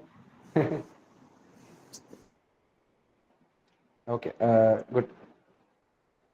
அம்மாவால பேச முடியலன்னு நினைக்கிறேன். ஸோ ஓகே, எனிபடி எல்ஸ் யாருக்காவது சந்தேகங்கள் இருக்கா? ஆக்சுவலா மனவளக்கலையை பொறுத்த வரைக்கும் சந்தேகங்கள் வரணுன்றது வந்து it's very good. Sathya Sahana வந்து ஹேண்ட் ரைஸ் பண்ணியிருக்காங்க. சத்யா சஹானாமா, குமரேஷையா உங்களை அன்மியூட் பண்றது தான் பண்ணிடலாம். அம்மா அன்மியூட் பண்ணிட்டு பேசலாம். சத்யம். வணக்கம் ஐயா. வாழ்க. ஆமா, வாழ்க வளமுடன். எனக்கு வந்து 7 year கிட் இருக்கான். ஆக்சுவலா என்னன்னா, இப்ப நீங்க உணவு முறை பத்தி சொல்றப்ப குழந்தைங்களோட உணவு முறையிலுமே அளவு இருக்கணும் அப்படின்னு சொன்னீங்க. அவன் வந்து அடிக்கடி பசிக்குது, அம்மா ஏதாவது செஞ்சு கொடு அந்த மாதிரி கேக்குறப்போ நான் ஹெல்தியா வீட்டுல தான் செஞ்சு தர்றேன். ஆனா இப்போ நீங்க சொல்றத வச்சு பாக்குறப்ப நம்ம அடிக்கடி இப்ப 1 hour ஸ்கூல் போயிட்டா ப்ராப்ளம் இல்ல, வீட்டுல இருக்கிறப்ப வந்து அடிக்கடி பசிக்குதுன்னு சொல்றப்போ நம்ம ஏதாவது செஞ்சு கொடுக்குற மாதிரி இருக்கு. அதுவே ஓவர் ஈட்டிங் ஹேபிட் ஆயிடுமோன்ற ஒரு பயம் இப்ப நீங்க சொன்னதுக்கு அப்புறம் வருது எனக்கு. ஓகே அம்மா, இப்போ அத பத்தி நீங்க சொல்லுங்க. ஷூர் நான் shed some light on that. நான் இப்போ ஒரு 2-3 விஷயம் தான். ஃபர்ஸ்ட் திங் இஸ் தட் குழந்தைங்களுக்கு அதிகமா பசிக்கும் because they are expelling their energy too much. நிறைய விளையாடுறாரா இல்ல எப்படி அவருடைய டெய்லி ஆக்டிவிட்டிஸ் இருக்குன்றத பாருங்க. ரெண்டாவது, ஒரு பசி இருக்குதா இல்லையான்ற ஒரு மனுஷனுக்கு எப்படி நம்ம கண்டுபிடிக்கலாம்னா, இப்போ ஃபார் எக்ஸாம்பிள் அவனுக்கு பிடிக்காத ஒரு விஷயம் பார்த்தீங்கன்னா மேபி ஆப்பிள் பிடிக்காம இருக்கலாம், இல்லைன்னா some kind of fruit which is not liked by ஹிம்ன்றது இருக்கும்ல. இப்போ நம்மளே சொல்றேன், நம்மளுக்கே வந்து பசி வந்து நமக்கு பிடிக்காத உணவு, நல்ல உணவு, கெடாத உணவு, அது பிடிக்காத உணவா இருக்கணும். உப்மா முக்காவாசி நமக்கு பிடிக்காதுன்னு வச்சுப்போம், கோதுமை சம்பா உப்மாவா ஏதோ ஒன்று. அந்த உப்மாவை பார்த்துட்டு ஐயோ அதை சாப்பிடணுமே அப்படின்ற ஒரு எண்ணம் இல்லாம பசிக்குது சாப்பிடலாம் எதுவுமே இல்லை நம்ம கிட்ட அப்படின்ற அளவுக்கு நம்ம சாப்பிடுறோம்னா பிடிக்காத உணவு, அப்பதான் நம்ம நிஜமாவே பசியில இருப்போம். பசிக்குது. ஆமா. சோ இப்போ நீங்க எனக்கு தெரிஞ்சு நீங்க அவர்கிட்ட எப்படி ட்ரையல் டெஸ்ட் பண்ணலாம்னா, you give him hand over him a fruit. Whenever he is hungry, hand over him a fruit. If he is not willing to eat it, then he is not hungry. He's just அந்த taste buds தான் அவனுக்கு stimulate ஆகுதுன்னு அர்த்தம். Okay, ஆனா fruits அப்படி சாப்பிட்டா கூட 20 minutes கரெக்டா 20 minutesல எனக்கு திரும்ப பசிக்குது அப்படின்ற. ஏன்னா அவனுக்கு ரொம்ப ஃப்ரூட்ஸ் ரொம்ப பிடிக்கும். ஃப்ரீக்வெண்டா ஃப்ரூட்ஸ் தான் நான் நிறைய வாங்குவேன். எனக்கு அதுதான் இப்போ அடுத்து வந்து அதே மாதிரி ஆயில் ஃபுட்ஸ் இப்ப நான் கொடுக்க ஆரம்பிக்கிறேன். எனக்கே தெரியுது நான் நிறைய கொடுக்குறேனோ அப்படின்ட்டு. ஆனா வீட்ல ப்ரிப்பேர் பண்ணதுதான். பட் ஒன்ஸ் ம். ஒரு டைம் தான் அந்த ஆயில யூஸ் பண்ணுவேன், அதுக்கப்புறம் யூஸ் பண்ண மாட்டேன். அந்த மாதிரி தான் என்னோட இதை நான் இல்ல அது வச்சிருக்கேன். வந்து வீக்லி ஒன்ஸ் அந்த மாதிரி சாப்பிடலாமா, தப்பு இல்ல. Daily okay. வந்து நீங்க அதை என்கரேஜ் பண்ணாதீங்க. ஆ ரெண்டாவது ஓகே. ஈஸியா ஸ்டொமக் ஃபில் ஆகுற மாதிரி, இப்ப பப்பாயா எல்லாம் சாப்பிட்டான்னா அடுத்த ஒரு மணி நேரம் 1.5 மணி நேரத்துக்கு அவருக்கு பசிக்காது. ஸோ அந்த மாதிரி ஃபைபர் அண்ட் கார்ப், அதாவது மாவு பொருள் அதிகமா இருக்கக்கூடிய ஃப்ரூட்ஸை வந்து நீங்க கொடுத்தீங்கன்னா அது இன்னும் கொஞ்சம் டம்மியா வந்து ஃபில்டா வச்சுக்கும். Okay sir. Okay okay okay sir. So அந்த மாதிரி ஃப்ரூட்ஸை நீங்க செலக்ட் பண்ணி நீங்க அந்த மாதிரி கொடுங்க. இப்போ வாட்டர்மெலன்ல இட் ஜஸ்ட் ஃபில்ஸ். இப்போ இருக்கிற சீசன் ஃப்ரூட்ஸ் மட்டும் கொடுங்க. இப்போ இருக்கிற வாட்டர்மெலன் எல்லாத்துலயுமே ஊசி ஏத்துறாங்க கலருக்காக, ஸ்வீட்னஸ்க்காக. ஸோ அதெல்லாம் கவர்ன் பண்ணிட்டு you just give him a food which is filling his tummy for so long time.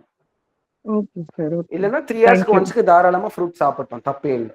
ரொம்ப ஆச்சரியம் தான் பசங்க ஃப்ரூட்ஸ் விரும்பி சாப்பிடுறது. அதனால இல்ல அவன் ரொம்ப சாப்பிடுவான். மேங்கோ சீசன் எல்லாம் அவ்வளவு சாப்பிடுவான். எனக்கு வந்து குடுக்கறதா பயமா இருக்கும். இப்பெல்லாம் எதையுமே நம்பி வாங்க முடியல. எல்லாத்துலயுமே வந்து மேல இது இருக்கு, கெட்டு போகாம இருக்கிறதுக்கு ஸ்ப்ரே அடிக்கிறாங்க, அப்படி இப்படின்னு சொல்றப்போ ஃப்ரூட்ஸையுமே நிறைய கொடுக்க முடியல ஒரு அளவுக்கு மேல. நீங்க டைம் இல்லைன்னா மாடியில தோட்டம் போட்டுருங்கம்மா.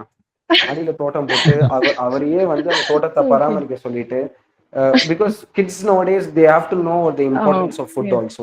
ஸோ அந்த நல்ல கலையும் நீங்க அவருக்கு கற்றுக் கொடுங்க. இல்ல சமையல் ஆக்டிவிட்டிஸ்ல அவரை இன்வால்வ் பண்ணுங்க. அவருக்கு சமைக்கிறது எவ்வளவு கஷ்டம் தெரிஞ்சாலும் எனக்கு சாப்பாடு வேணும்னு சொல்லிடுவாரு. அவ்வளவு அப்படி அந்த மாதிரி சாப்பிடறவெல்லாம் இல்ல சார். இல்ல எனக்கு பசி கரெக்ட் தானா அப்படி. Okay okay okay okay. But அவரை இந்த மாதிரி விஷயத்துலயும் அவரை இன்வால்வ் பண்ணுங்க கொஞ்சம். நான் ஏன்னா இப்ப நம்ம ஜென்ரலா என்னடா இப்பதானடா சாப்பிட்ட அப்படின்னு ஒரு அம்மாவா சொல்லவும் சங்கடமா இருக்கு. அதே நேரத்துல குடுக்காமலும் இருக்கும். ஐயோ அப்படிலாம் இல்ல. அவருக்கு அதான் சொல்றேன்ல, உனக்கு எது பிடிக்காதோ நான் அதை செஞ்சு தரட்டா அப்படின்னு கேளுங்க நீங்க. ஸ்கூல்ல வந்து அவரால் அந்த 2 கண்டிஷன் மைண்ட்ல வந்து அவரால் பண்ண முடியும்னா டெஃபினட்டா இங்கேயும் அவரால் இருக்க முடியும். நீங்க கொஞ்சம் அம்மாவை கொஞ்சம் வெளியே எடுத்து வச்சுட்டு டீச்சரா உள்ள வந்துருங்க. கண்டிப்பா சார். Okay sir. நல்லா வருவாங்க, ரொம்ப நல்லா வருவாங்க. வாழ்க வளமுடன். Thank you sir. Thank you so much. வாழ்க வளமுடன். ஐயா கடைசி கேள்வி மட்டும் கேட்டு முடிச்சிடலாம். சாரி. வாழ்க வளமுடன் ஐயா. வாழ்க வளமுடன்மா, சொல்லுங்கம்மா. எப்படி இருக்கீங்க அர்ஜுன் ஐயா? நல்லா இருக்கீங்களா? நல்லா இருக்கேன்மா, நல்லா இருக்கேன். இல்ல நான் கேக்குற கேள்வி எல்லாத்தையும் குமரேஷ் ஐயா கேட்டுட்டாரு எண்ணத்தை பத்தி. சரியா? எனக்கு என்ன, டெய்லி காலைல ஏஞ்ச உடனே வந்து நல்ல எண்ணமா தான் வரும். ஆனா ஒரு சில டைம் பாத்தீங்கன்னா நெகட்டிவாவே வரும். அது எப்படி வெளியே வர்றதுன்னே எனக்கு உண்மையாவே தெரியல. நானும் வந்து வரக்கூடாதுன்னு எவ்வளவோ அந்த சொல்லுவாங்க இல்லையா, வரக்கூடாதுன்னு அந்த எண்ணத்தை போடுங்கன்னு சொல்லிட்டு அப்படி என்ன பண்ணீங்கன்னா அந்த மாதிரி நெகட்டிவ் எண்ணம் வருது. காலையில ஏஞ்ச உடனே நம்ம காலையில ஏஞ்சி உட்காரோம் இல்லையா, ஒரு 5 நிமிஷம் தவம் பண்ணிட்டு அப்படி இருக்கும்போது அந்த ஏஞ்சிக்கும் போதே வந்து அந்த மாதிரி ஒரு நெகட்டிவ் தாட்ஸ் வந்துருது. அதுக்கப்புறம் இருக்க மாட்டேங்குது. ஓகே, கொஞ்ச நாளா.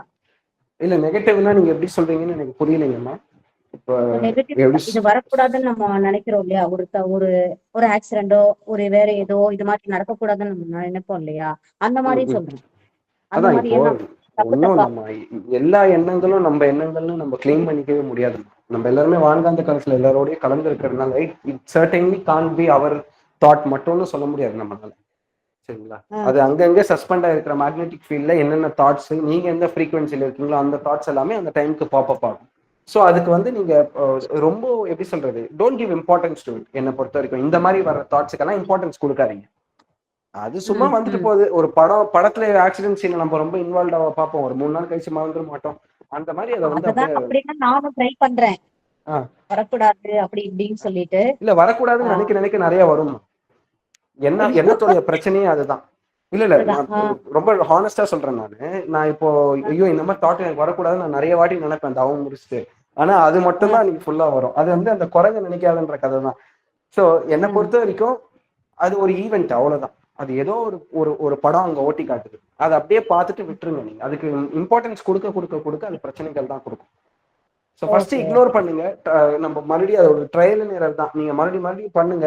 இல்ல எனக்கு இன்னமும் அந்த உணர்வு வருதுன்னா நம்ம அதுக்கப்புறம் மறுபடியும் டிஸ்கஸ் பண்ணலாமா. இப்போதைக்கு அதுக்கு வந்து எந்த அட்டாச் ஆகாதுங்க அந்த எண்ணத்தோடு. அது அப்படியே வருது போகுதுன்னு விட்டுருங்க.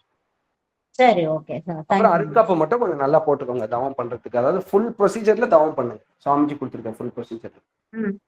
ஏன்னா நமக்கு டைம் இருக்காது, நம்ம ஒரு வேலை பண்ணணும், வீட்டு கடமைகள் இருக்குன்றதுனால நம்ம சிலது வந்து வி கேன் எப்படி சொல்றது, கொஞ்சம் ஸ்ட்ரெயிட்டா அல்காப்ல இருந்து ஸ்டார்ட் பண்ணி தவம் பண்ற மாதிரி நம்ம வச்சுப்போம்.